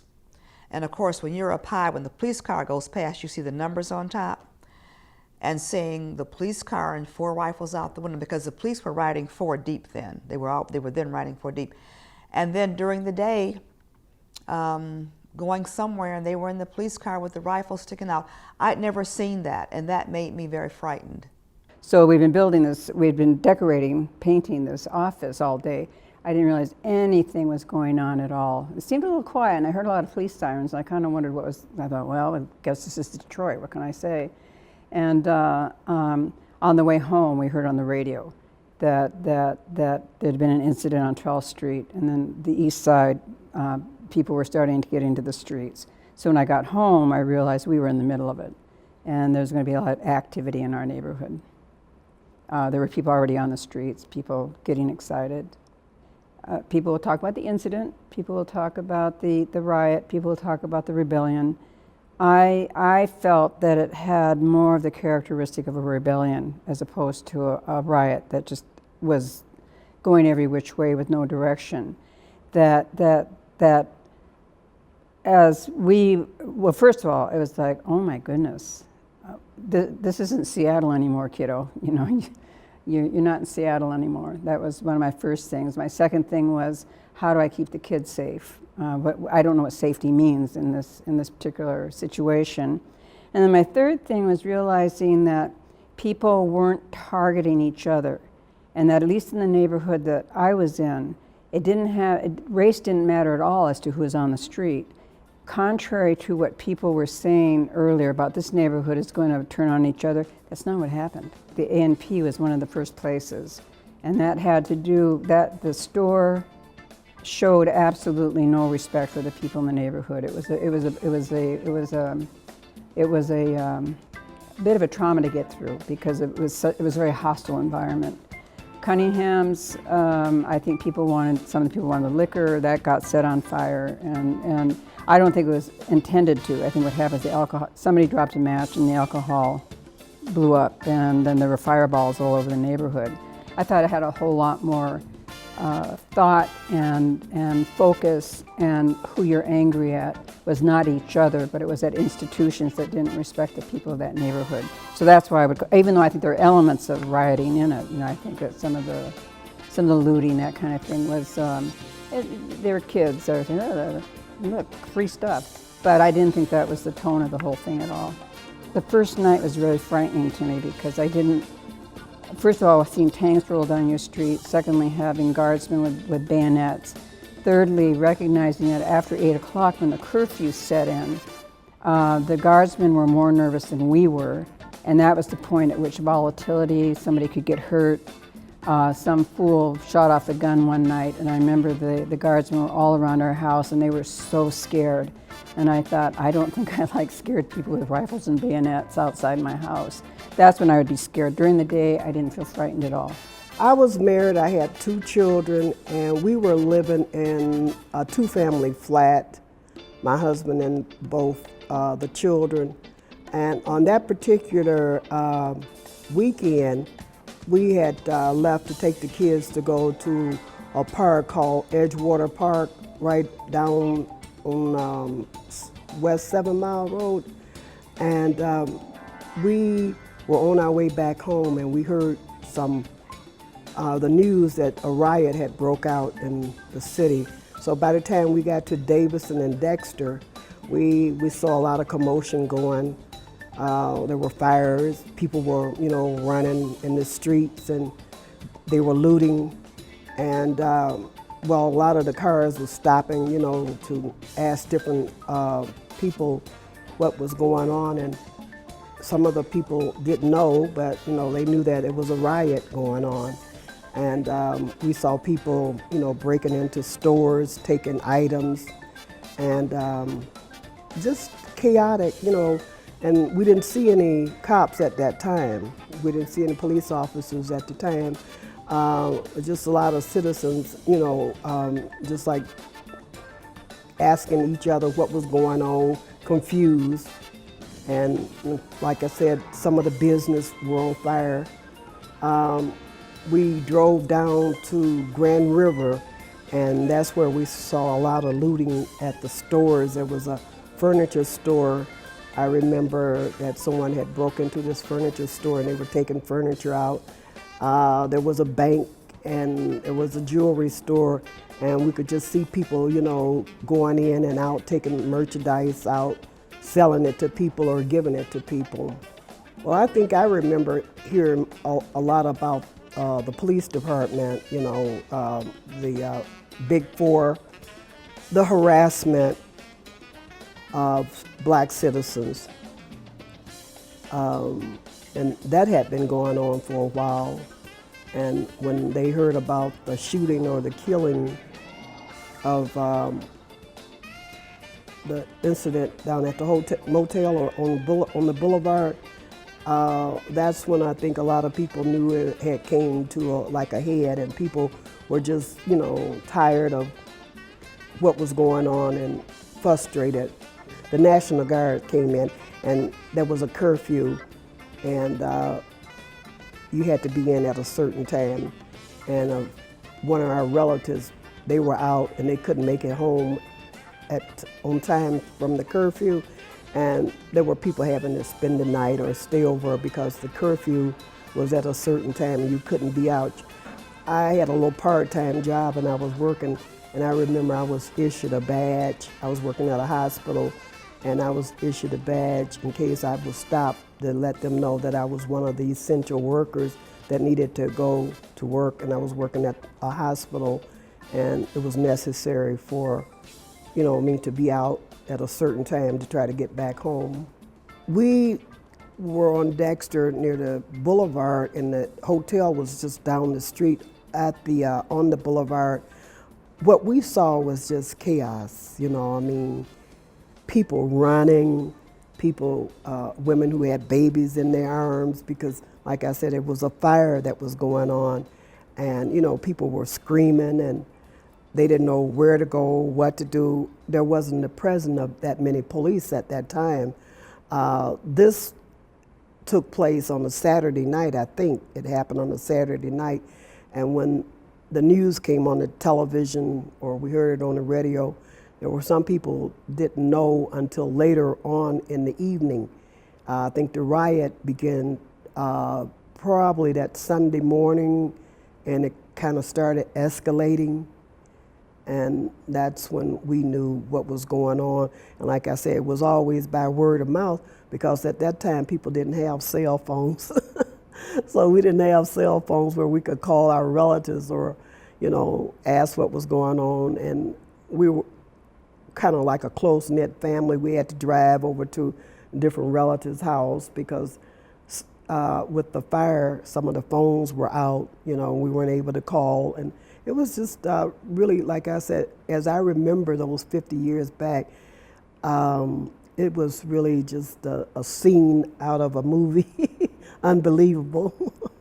My opinion is that a lot of the stores that a lot of people looted, like, you know, the clothing stores and the grocery stores and the banks or whatever, they were in the community. And during the riot, and most of the riots that I've always seen, a lot of looting take place.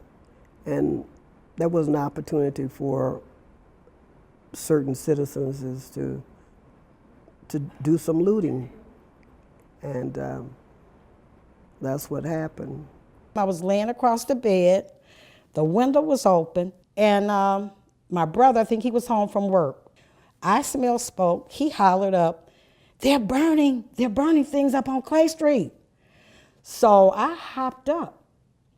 My little sister, all of us, we ran down to Clay Street. That was the street near us, walking distance.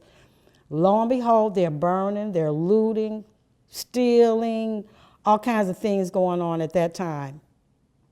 And it was a big, it was a big riot going on. So we stood there and watched. The stores on fire. They were breaking in, taking advantage of the situation. Youngsters who didn't even have a clue as to what the issue was. They were breaking in and stealing, you know, gallons of ice cream, stealing from every place, you know, shoes, all kinds of things from the stores that were up on Clay Street. Anything they could get their hands on, cartons of cigarettes. I heard a lady tell her son, be sure and grab me a carton of cigarettes. So that kind of thing was going on. The Frank's grocery store was burning. The ice cream parlor, because they were trying to get in and get stuff out. They were breaking, and then things that were not burning, they were just breaking the big windows and just going in and taking whatever they wanted. But the Frank's was burning. There was another store that was burning. Several stores were on fire. It was a sight to see. I was very apprehensive about walking down the street. I know the boy next door, a friend of mine next door, he had stolen a radio. He's on the porch playing the radio. He had different little shirts and things of that sort that he had stolen. And people, you know, they were on the air waving to people as they stole things, waving to the cameraman. You know, it was no shame to the game. I was afraid because things got so bad that the National Guard had to be called in. And they had them stationed. They put a curfew on us. You couldn't be out and about at certain times. Or if you were going to a job, you had to prove that, you know, this is your job you're going to when you're coming from a job. They were arresting a lot of people during that time. So I just was afraid. It was not a good time, not for me. What bothered me about it was the fact that we had a lot of black families living over the stores. You know how people lived over the stores? So I remember thinking, this is so awful that they're burnt out of their homes. And then the white owners, they began to put up signs on their windows so they wouldn't burn their stores, and they would say soul brother, like, don't burn me, I'm a soul brother. So they would put soul brother to say that they were owned by blacks. But it bothered me. I remember that that a lot of the families, a lot of my friends that I went to school with, they had no home anymore. They were burnt out of their homes because of all of the, you know, burning of the stores. And they lived up over the stores. You know, and I remember 12th Street really being, you know, burnt. Really, the stores and whatever burnt down. And it was just a sight for sore eyes to see. You know, you walk through the neighborhood and you see all of the burnt down. And what did you do? You just destroyed your neighborhood, actually. You know, I really did not. I know it was during the time of, there was still segregation. It was still racial unrest. It was the time of the Black Power and this, that, and the other. But I was so busy concentrating on school that this surprised me when I smelled that smoke and this was going on. And I'm thinking, what is going on here? So I wasn't in touch with a lot of the things, but I knew it was a lot of Black Power and all of that going on at the time. It was a lot of injustice as far as the police were concerned at that time, as far as the blacks. And then I remember my mother complaining about the prices at the stores that were in our neighborhood. And she felt that they were taking advantage of the fact that we had to go to these stores because we didn't have any way to get to, if we wanted to go to another store where it was cheaper, it wasn't in our neighborhood, or we would have to catch a bus. because I remember taking the bus with my mother to King Cole Market because it was a bigger market, larger market, and we would get on the bus and go there to get a better price. But I remember the neighborhood, the people in the neighborhood being very disgruntled about the high prices that we were charged at these various stores. So it was a lot of anger when all of this setting these places on fire and whatnot. It was a lot of anger against the merchants, the owners of the stores, that sort of thing. I was told at the time, this is what I felt prompted it, but I was told something different. I felt like the blacks were unhappy about the prices that they put on the goods that were served from, sold from these stores. And I think it was a chain reaction from when it first started. And it started, they say, from a Blind Pig, which was an after-hour bar. And the police raided it. And that set off anger with the black community. And then it was like it was a chain reaction. Like I said, a lot of people didn't even know why they were doing this sort of thing. They just joined in. So, but I thought, where my mind was at the time, that people were angry. It was the Black Power movement. People were angry with the prices, with the school situation, this sort of thing. So they were acting out. And it just seemed like a big riot to me. At that time, we just heard that it was rioting. And we really didn't know what to think because I had never experienced anything like that before. And then when I got into my neighborhood, some of the neighborhood children came around asking, have we seen a guy named Fred Temple? And his mother was looking for him, and they hadn't seen him for a day or two or something like that. So then everybody was on the lookout, anything that we could hear about Fred, we would report to each other.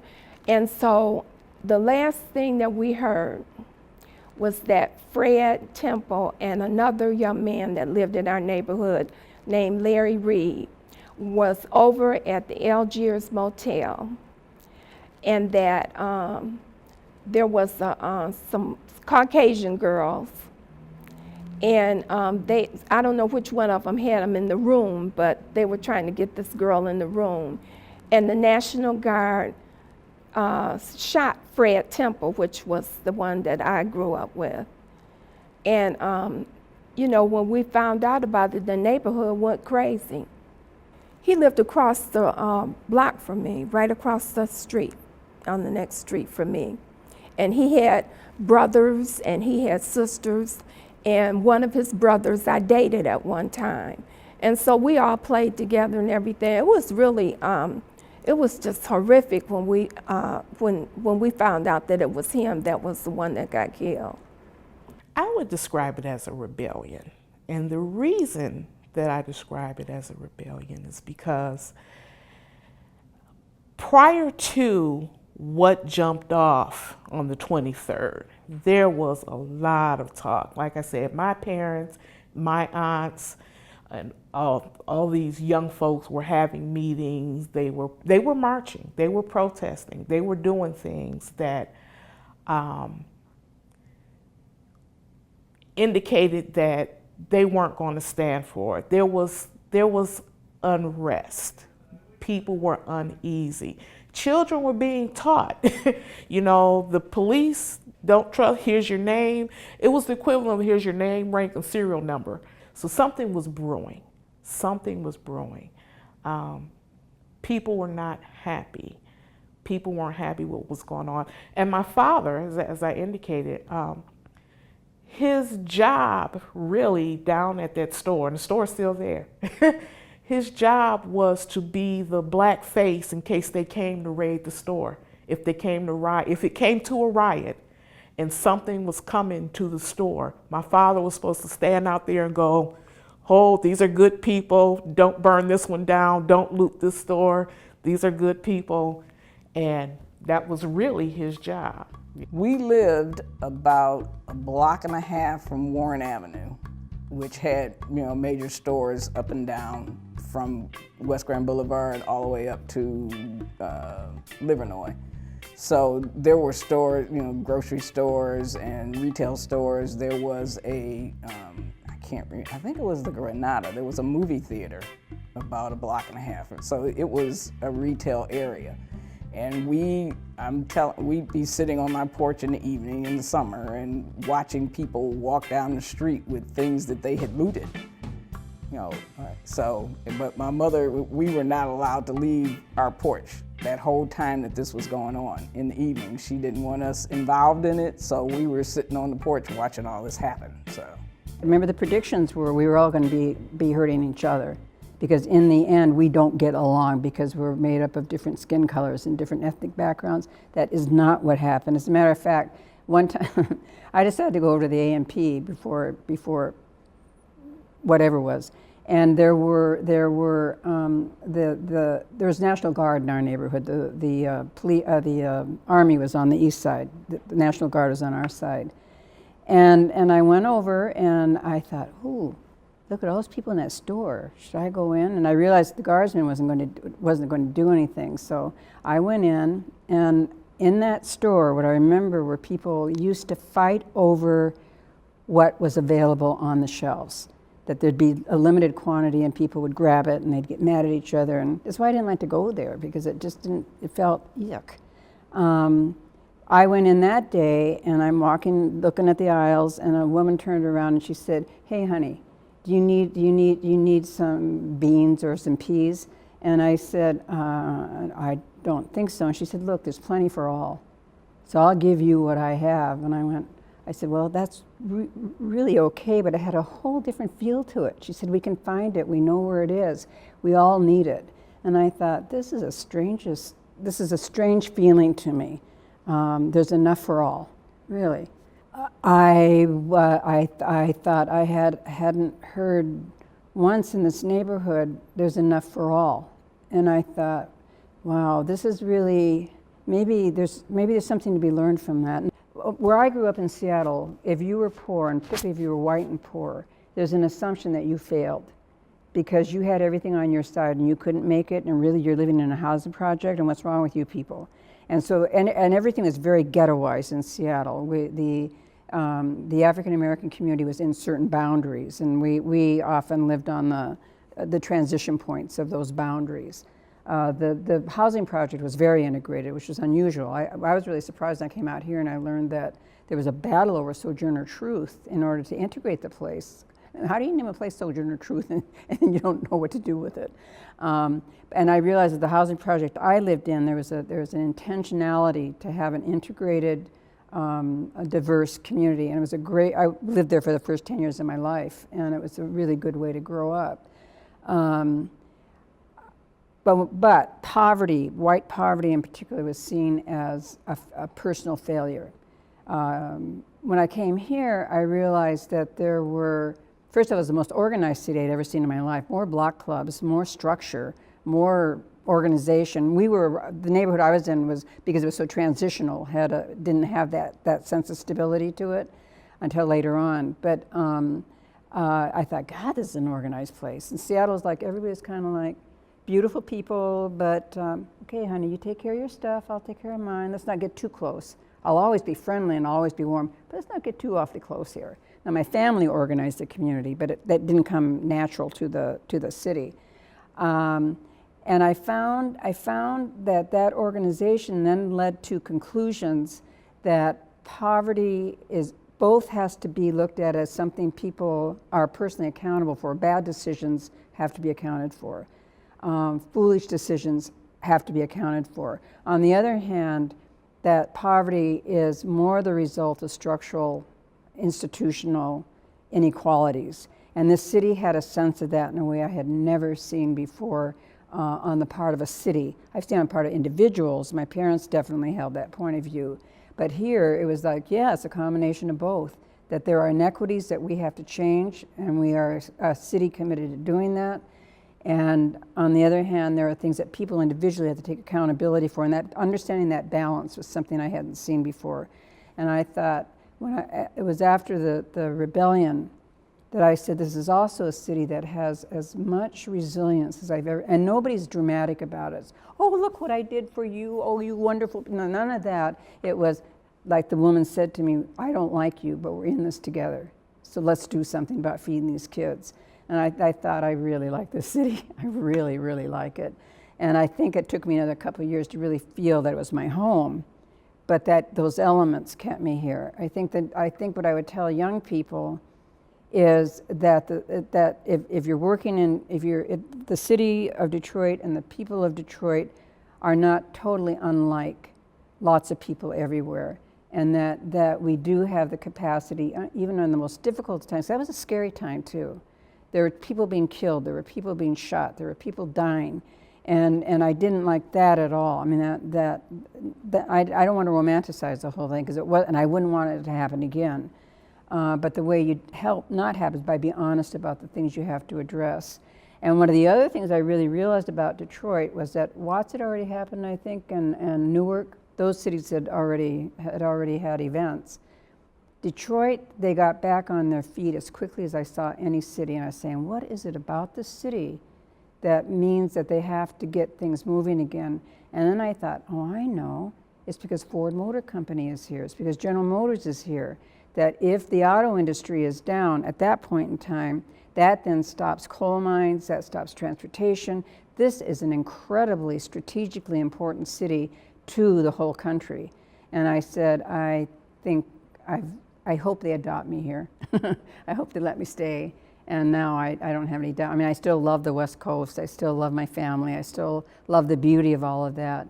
But the people here, I guess I would tell somebody, always believe in the people. And that would be my lesson to somebody younger. We went up on the roof of this building. You could get up through a ladder. And oh my gosh, you know, it was the first time I'd ever really felt that recognized institutionalized power, the police, the fire department. Those are the guys that I always saw, they got power. They can put fires out and they can help keep our community safe and stuff, or not, depending on your point of view. And we were watching these fire engines, and there were these fireballs flying all over the place because the Cunninghams had just blown up, and these wood buildings were catching on.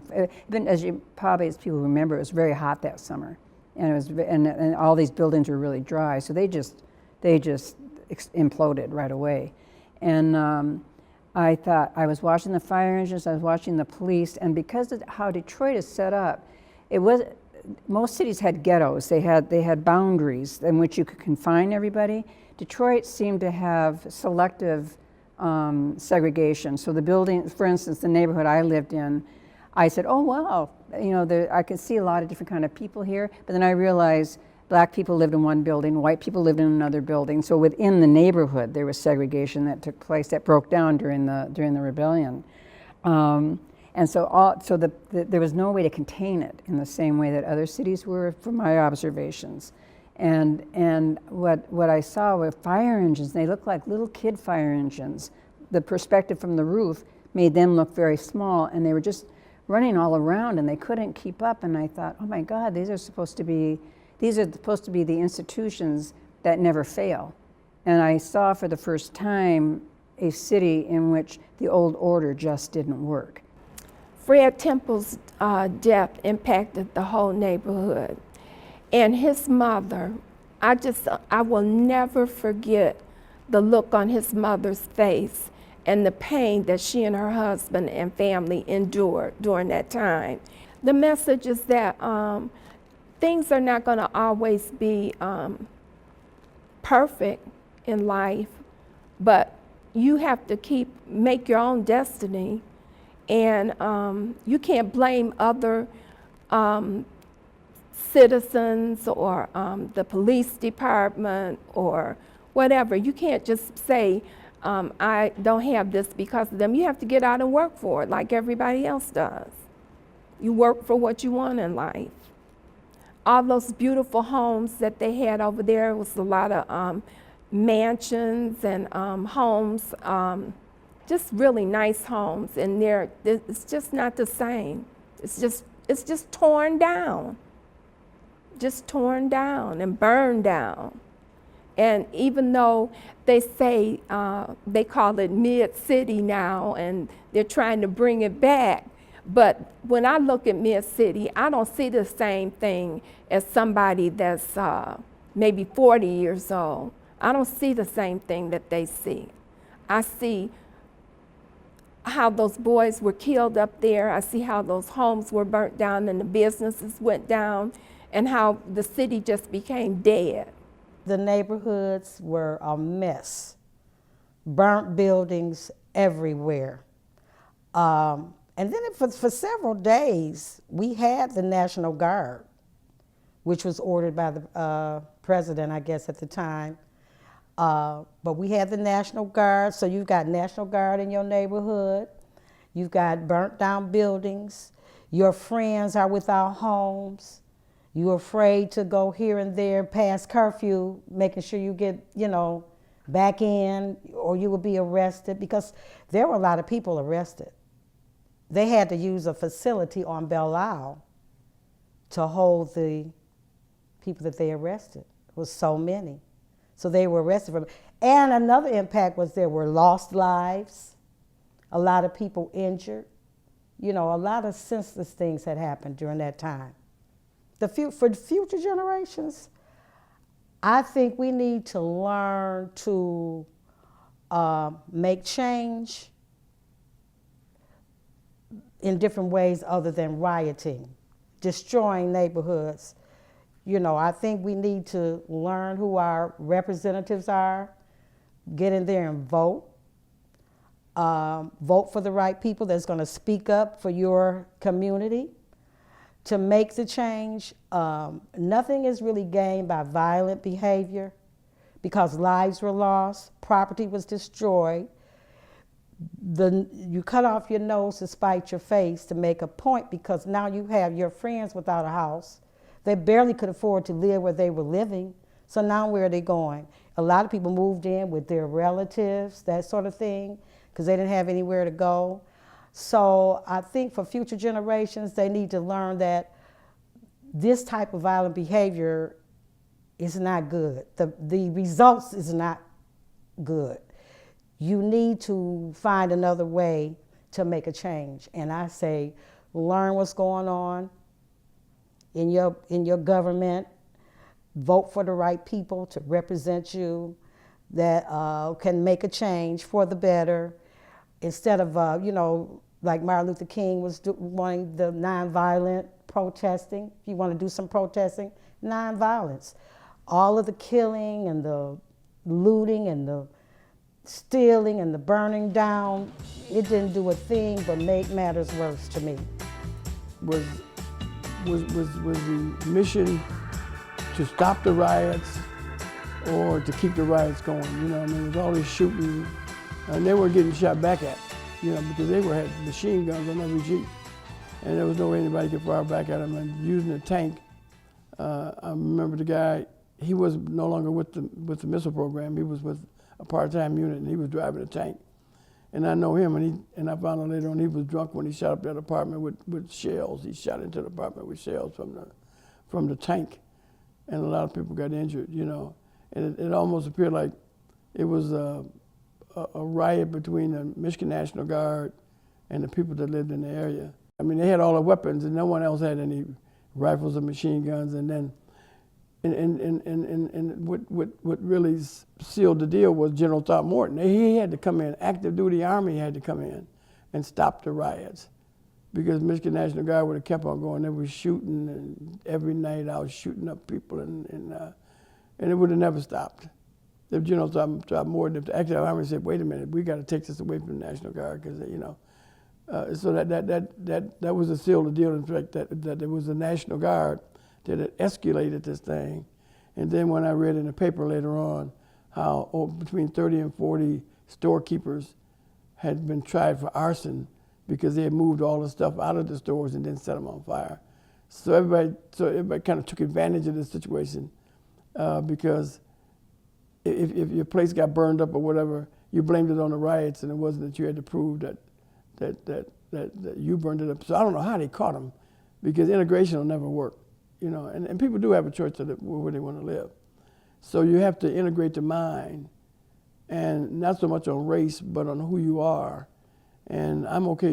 Okay should be a requirement for every high school or intermediate school in the country. The reason integration doesn't work is because when we moved into this basically Jewish area in 1961, they were gone and it wasn't Mary Young that chased them away. They don't stay. I mean, they were gone. But most people don't realize that a lot of the property, including the one we bought in 61, it says this property cannot be sold to colored people. It said right in the transcript, but not because of colored people. So it was right here in Michigan we're talking about. We're not talking about Georgia. And so that prevailed for loans. You couldn't get loans, or the loan would be gigantic, you know. So there was always things that kept you, and then you couldn't move into a white area anyway. They wouldn't sell your house. Well, a lot of people at that time during the 60s, the neighborhood had changed. You know, the stores that we had, grocery stores, the shopping centers, they were all burnt down, looted, and you know, people just didn't know what to do. Then people started buying homes, you know, the ones that were able to, and kind of moved out toward Finkel, Puritan, 6 Mile. It was like a flight, you know, that people were leaving this lower part. I mean, the part of the city where they had burnt down and looted, and so that's what was going on. You know, people started moving. We moved shortly after that, and we moved a little farther up Grand River in a little better neighborhood. What I would probably say to the future generation, they need to respect the older generation for the things that we had to go through in order for them to be where they are at today. We experienced racism, sexism, and we had to endure those type of things because I had 2 children and I wanted to put them through college. So many a times when I was on jobs and I had to endure racism or sexism, I had to just take it and pretend it didn't exist or look another way because, like I said, I wanted my children to live in a better world today. And that's why I say they should remember people of our generation who went through the struggle and appreciate us, you know, with respect. I think that I remember after the riot in 1967, things began to change. And probably by the early 70s, there were more opportunities, scholarships. People were pulling themselves up, you know. The riot, in a sense, helped the black community, that someone began to listen to what the younger people at that time was having to deal with: discrimination, racism, not able to get a decent education, not able to get grants to go to college. And so it helped. I took the opportunity to go to college and to help my children, and my children now today are able to help their children. So it had a positive note. There were people who benefited from the opportunities that were available after the riots, the grants. And so I look at a lot of the young people today, had it not been for their parents, you know, having to endure the things that they had to endure during the 67 riot, the struggle that we went through made it better for the youth of today. I don't really recall how it came about that I contacted some agency. You know, maybe it was on television, you know, that there was an agency that was helping, you know, victims of this unrest. And I called and I received a return call from a wonderful woman, and I can't say enough about her. Her name was Marlene, or is, I think she's still alive, Marlene Resk. And she lived in East Point. She had 6 children of her own, and she was a housewife. And she contacted me and said she got my name from the agency, and she, you know, was willing to help, you know, whatever, in any way that she could. And so I'm 22, I'm a kid, and I have a son that's 2, but still I don't have a lot of life experiences. And I really didn't have a lot of experience on a personal level with people that was not of color. So I just thought that that was just so admirable that she would reach out, you know, to someone in the city, and because East Point at that time seemed like a world away. So here she is reaching out to some, you know, black person that, you know, registered with an agency. She has 6 children of her own.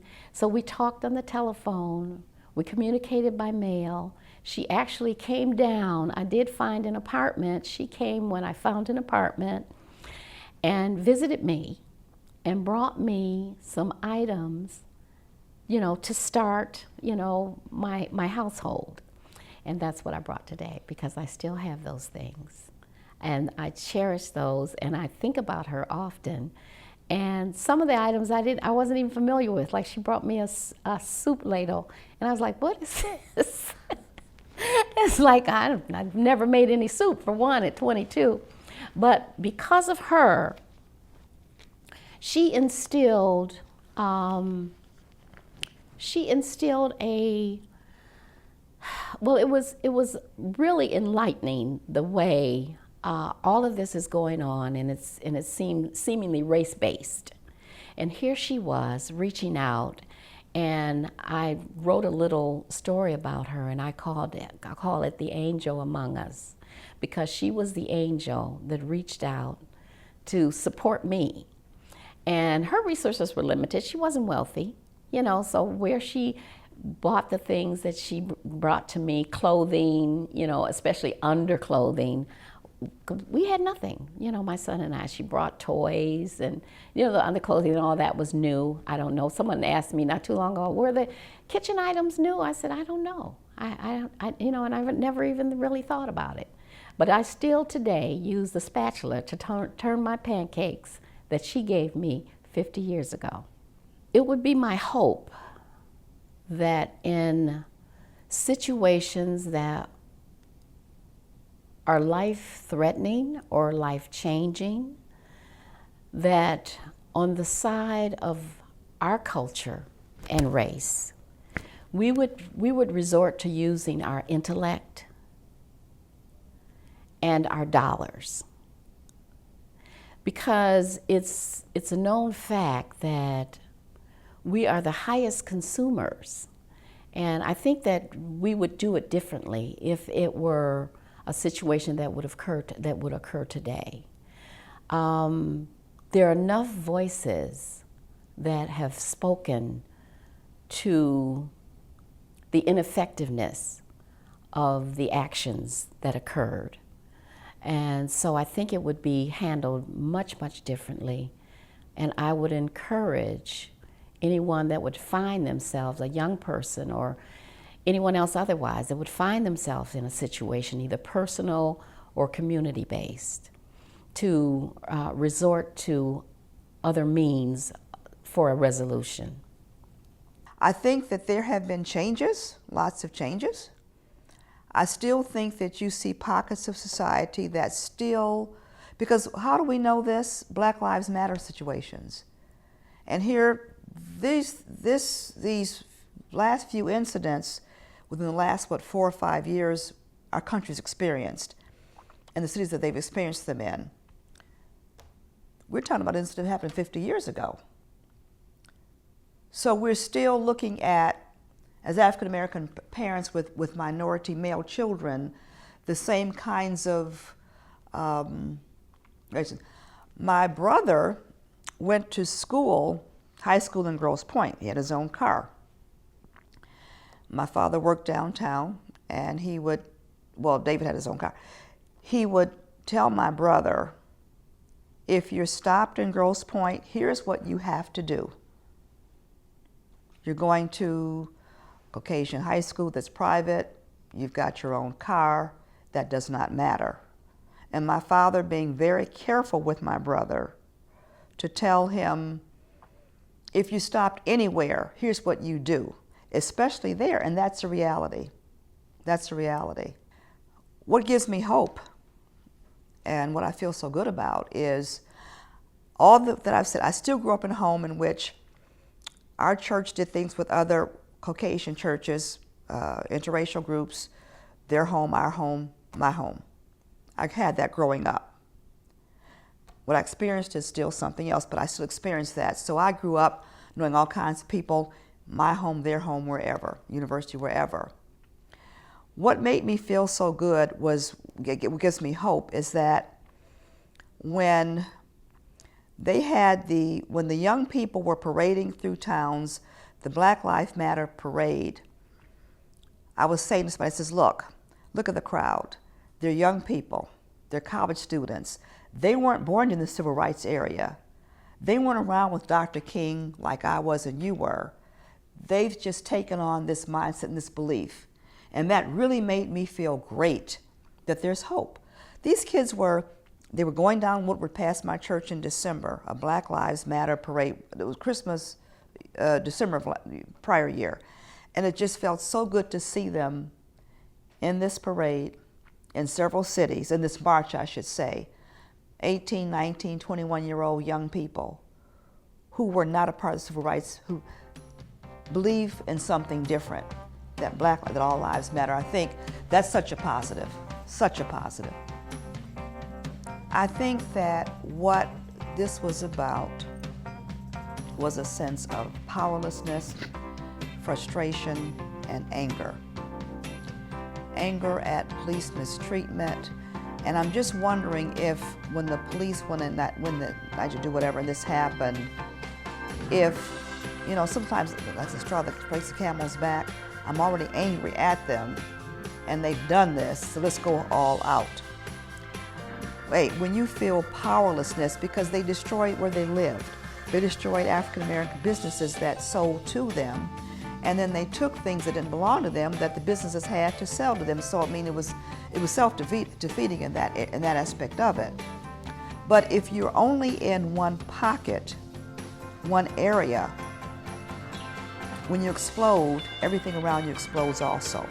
I think it was an explosion of powerlessness, of anger, of frustration, lack of hope.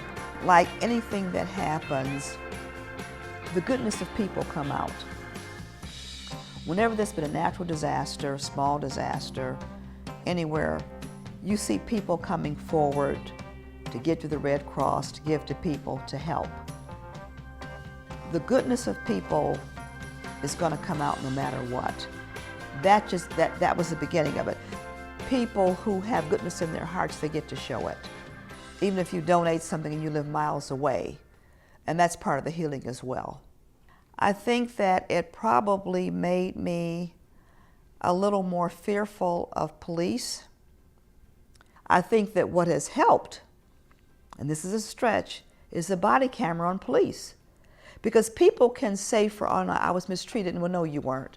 But when there's proof, then we need to have a conversation about that. Our whole world changed after that. People who had stores that were white, they didn't want to open their stores again. So we had no neighborhood stores, nowhere to go shop. I mean, if you needed something, because we used to go out a lot, people socialized a lot. We had nice little nightclubs that you could go to and sit down and have a drink and chat with your friends for a couple hours, and maybe you had a little band or a DJ. That was all gone. It was just gone. And it was like we had a deli that we could go to that was, I mean, Grand River Avenue was a lovely place. It really was. They were all gone. So everything that you knew, that you were used to, even your daily routine of going to the grocery store. I didn't drive, so I walked everywhere.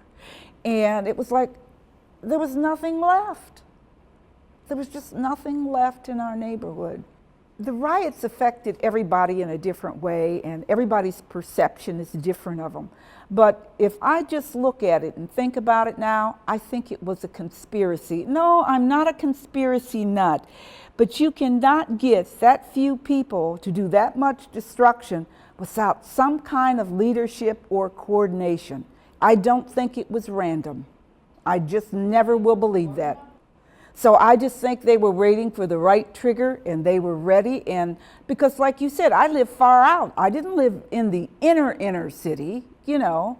I mean, Grand River and Joy was pretty far away from, at that time, from the inner city. So why would you come and tear down this neighborhood? This is a quiet, peaceful neighborhood, you know. So I just think it was organized. They did a good job of destroying our neighborhoods. I mean, our neighborhoods were just totally destroyed. There was no peace anymore. Black people were suspicious of one another. White people became terrified of us. So it was like, what purpose did it serve? It's like everybody that was black was now suspicious of being, I don't know what you would call us. I love the Black Panthers. I even got an Afro wig. You know, because you wanted to be, you didn't want to separate yourself from your community. That was one thing you didn't want to do. And I'm from a small town, and yes, I have a biracial family, and I wanted to be more of a part of what was going on. So, you know, it did change how we looked at each other more than anything else, I think, how we looked. And it's still that way. It's still the haves and the have-nots. Educate yourself. Have manners. And I don't care what happens, do the right thing. And I say that to my granddaughter, my only grandchild. Be kind, do the right thing, exercise caution, and practice patience. Those are the 4 things I write at the end of all my letters to her. I did not understand what was happening. I mean, I had nothing to draw on. When you're 19 and you come from a small town, you don't know anything about an inner city. Where I come from, I felt that people lived in Detroit and had more freedom growing up than I did, because we had places we couldn't walk after dark, you know. And I can remember the first black doctor in our town built a house in St. John's Heights, and they burned a cross on it. So nobody was getting crosses burned on their lawn here. So to me, this was a wonderful city. You know, we all had our own neighborhoods. We lived in them. We prospered where I grew up. But we didn't get involved with, you know, white people. We really didn't. Even though I was forced to go to a Catholic school and we were the only black family in the school, it was kind of hard growing up. But I think it's like when you live in the South, you just accept things. You know, you don't have any control. You're a minority. That's who you are. That's who you're always going to be. Because you don't know any other way to think until Martin Luther King came along. You didn't know. I mean, really, as an African American, and I wasn't African American then, I was colored, and I knew we didn't have the same rights as everybody else. In fact, I'll tell you this. My brother, Thomas Hicks Jr., in December of 1967 was hanged in Steubenville, Ohio. And you know what the police said? Death by misadventure. You fall off a cliff with the rope around your neck and it's death by misadventure. So even all those things happened to me. I've never been a racist, a bigot, or had any issues. But I know what it means to really be black and to be hurt or killed simply because you're a black person. And what did my brother look like? He looked like me. If you didn't know us, you weren't sure what nationality we were. They don't care. They just hate you simply because you're black. And it's okay to pick on you. It's okay to tease you. So that's the kind of world I came from. So to me, Detroit was like heaven on earth. You could drive wherever you want. You could do whatever you want. You had, you could go to the Fox Theater. I mean, you were, to me, even though Detroit had its troubles, where I came from, this is great. It's a great city. I was devastated. I said, what is going on? I couldn't imagine what brought all of this on to just burn down all these buildings, all of these stores and everything. And I knew, like I said, I knew we were living in an age of the Black Power movement, this, Martin Luther King and all of this. But I didn't understand because, like I said, I knew that I had friends that lived up over these stores. So, what did they do? What is going on? I was really, truly devastated. And I just didn't see that it had to be taken that far. And a lot of people, I'm going to tell you, a lot of people that participated in that, they were not fighting for a cause. They were just joining the bandwagon, and stealing for their own personal selves. So that's what went through my mind. I was truly devastated. I couldn't believe it. I thought it was just horrible.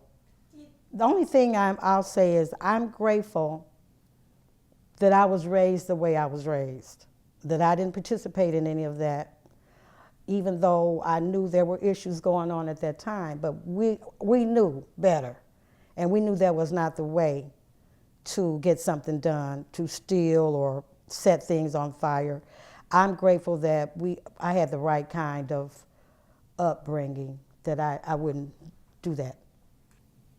I think we're kind of going backwards in the world today. I don't see a lot of youngsters that are very respectful. I'm a retired school teacher, so I know that there was a lot of lack of respect. But I tell you something, back in the day, to me, there was more family structure.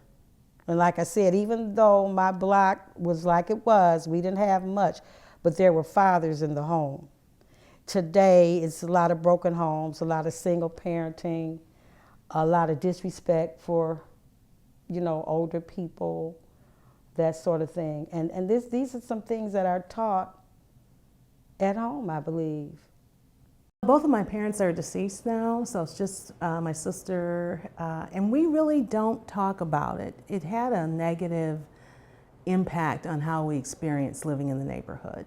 So the best example I can give of that I have a firsthand memory of is before the riots, we would sit on our porch at night and we had folding chairs and we listened to Ernie Harwell call the Tiger baseball games.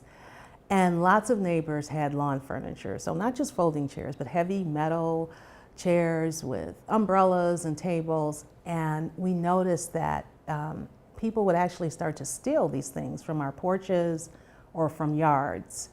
And so to me, it represented a kind of withdrawing from a community sense, that you felt it wasn't really a terribly safe place to be, even though this was a residential area. There wasn't a lot of commercial traffic coming through our street, but things did change in that way.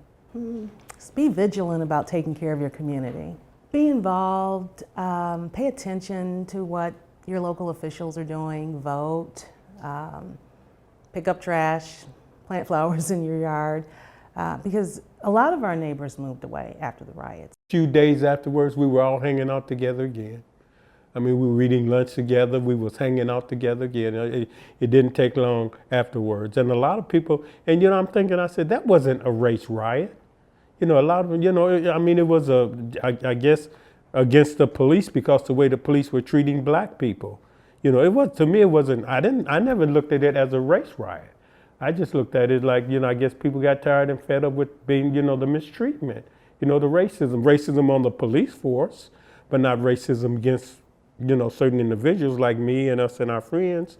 No, and it, like I said, it didn't have an everlasting effect because a few days later we were hanging out, going to lunch together again and everything. It has to be an understanding. And it has to be respect on both sides. You know, the police have to respect the citizens because you're working for the citizens. You're working for them. And the citizens have to respect the police. My daughter's a police officer, and she's been a police officer maybe about 9 years now. In fact, she's in the precinct where the guy came in and was shooting at the officers.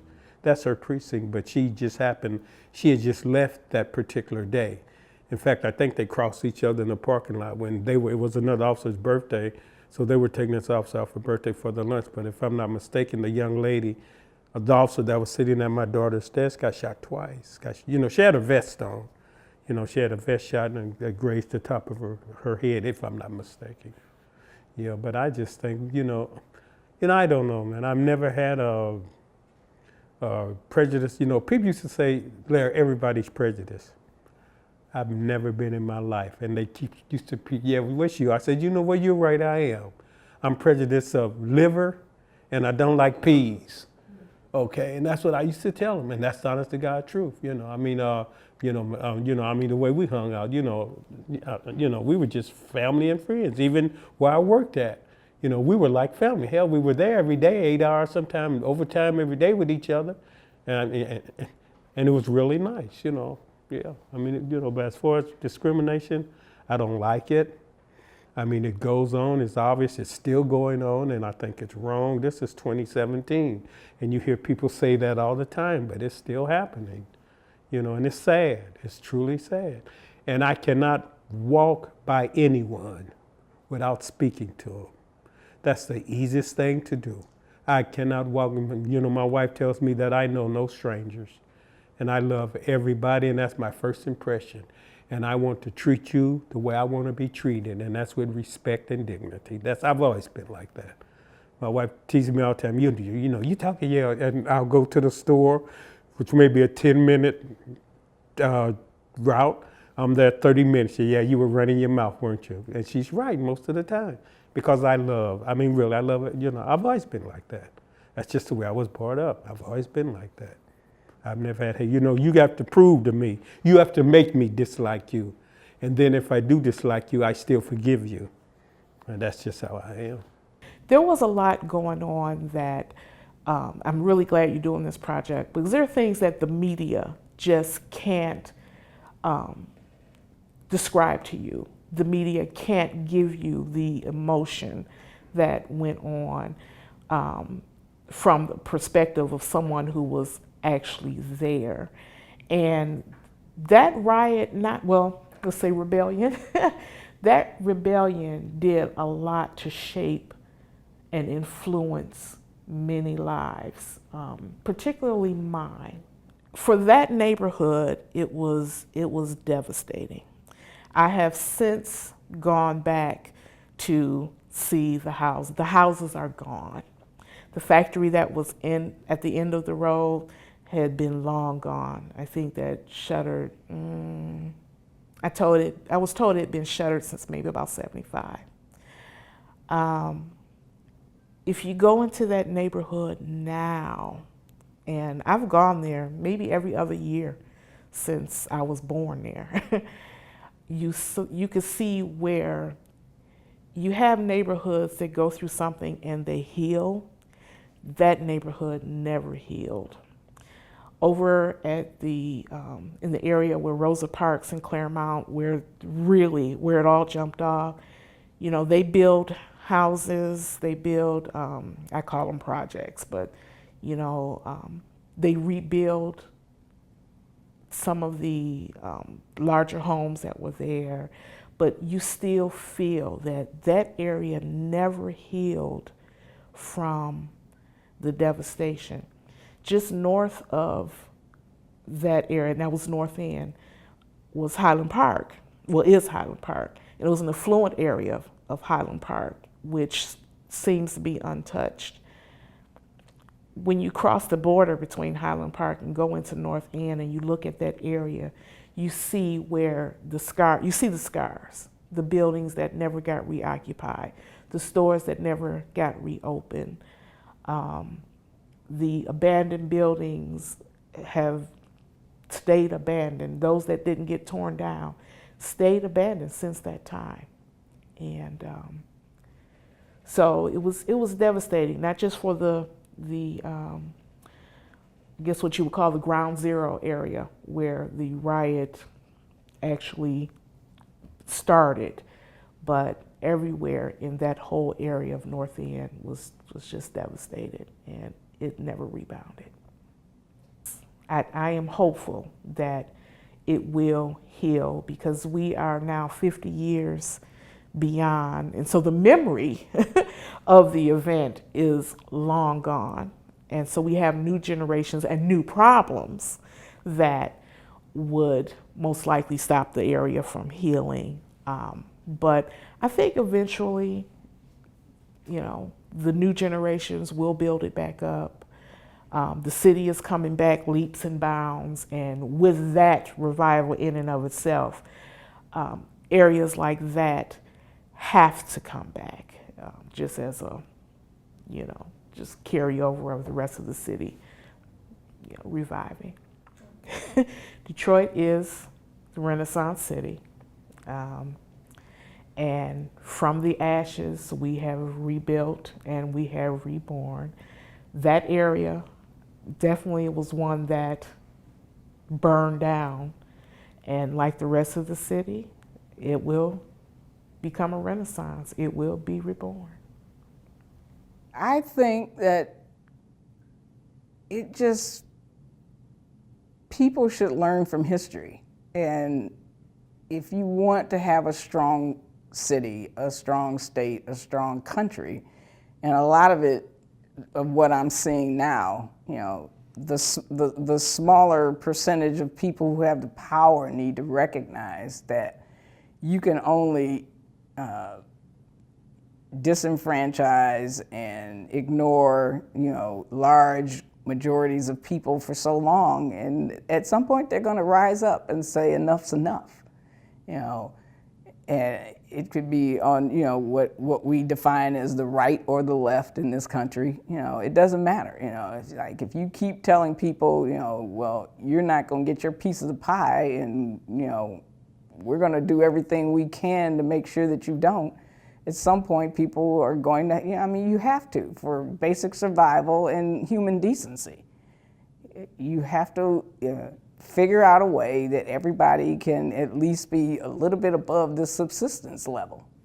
So I would say the whole geographic area on that west side did change, because after a lot of the businesses was destroyed, they didn't come back. They didn't move back. They moved out. And even probably today, if you ride down some of those streets, you'll probably see some of the gutted buildings right now, especially along Grand River and certain parts of Dexter, as well as Livernois. Right now, I'm just glad to see the city is making a huge change. I think we're going to have 4 athletic teams downtown. They just need to address the school system. They need to work on that. I don't think they need to close any more schools. They need to keep the schools that they have, keep them open, so the kids in that particular geographic area will have a place that they can walk to school. And there's a few things that still need to be done. It's still like, again, basically a lot of things change, and because for a city to strive, to me, I think there are 3 things that has to be done. You have to have affordable housing, a good public school, and low crime rate. And our crime rate was still pretty high, and a lot of the homes, people was leaving the city, and I think all that impacted. Again, far as back then, I guess you still hear the same statement today, I think all lives matter. We say Black lives matter, but I think all lives matter. And I think if you're a citizen there, living there, you're paying taxes, you should get good protection, and also you should have good quality schools and also good affordable housing. So I think that there's a sense maybe that people want to revise, or I prefer the term reclaim, the name differently for the purposes of more understanding and betterment of the actions that we have to take going forward. That we can't forget what happened, and that we need to understand it maybe in a light that we weren't able to understand it 50 years ago. So to that degree, I think that the term rebellion maybe is more suitable because, like I mentioned, my friend from a workplace experience felt that it was more indicative of a poor person's right, people who felt that they had been pushed down long enough and that they were tired of the police interfering in their lives and that this was an opportunity to kind of smash back. I don't know that that's necessarily a great social attitude, but I think it's something that we can understand maybe from understanding oppression. And I do think that sometimes the normal mainstream populace doesn't have that ability to understand what oppression may feel like for people who have classically suffered that for a long time. I get disappointed because I think it's a lot of young folks that didn't learn the lessons, or maybe they're age-wise, it would be their grandparents. So it would be my age would be the grandparent. And they're not sharing, they hadn't shared those experiences because there was a lot to be learned. A lot of technique, a lot of finesse, a lot of how to walk around them and they won't even know you were there. There was a lot to be learned from those situations. And I don't know, maybe they just didn't want to discuss it. And that's bad. I wish they would have discussed it. I told my granddaughter, told my daughter, nieces and nephews, whether they wanted to hear it or not. We'd start the conversations, and when my brothers and my sister and I got together, and we'd tell the stories. And the kids would go, oh yeah? Yeah. I don't know, and is one of the best lessons I learned out of this whole situation, because it can carry you a long way. You don't have to get your hit in at that moment. File it. You don't have to say "and" out loud. File it. Keep it. And you'd be surprised what you learn through life that will give you a response that'll leave somebody sitting there going, huh? And boy, will it feel good. And it's nothing better than leave them sitting, huh? Or they're laughing at themselves and then they realize, she just shut me down. Or he just put me in my place. And you may be gone, move to another room. And the way you can leave somebody is so beautiful. And you've got 50 years satisfaction. And it can be a life lesson to the person that you've given that to, and a life lesson to yourself, and the satisfaction is great.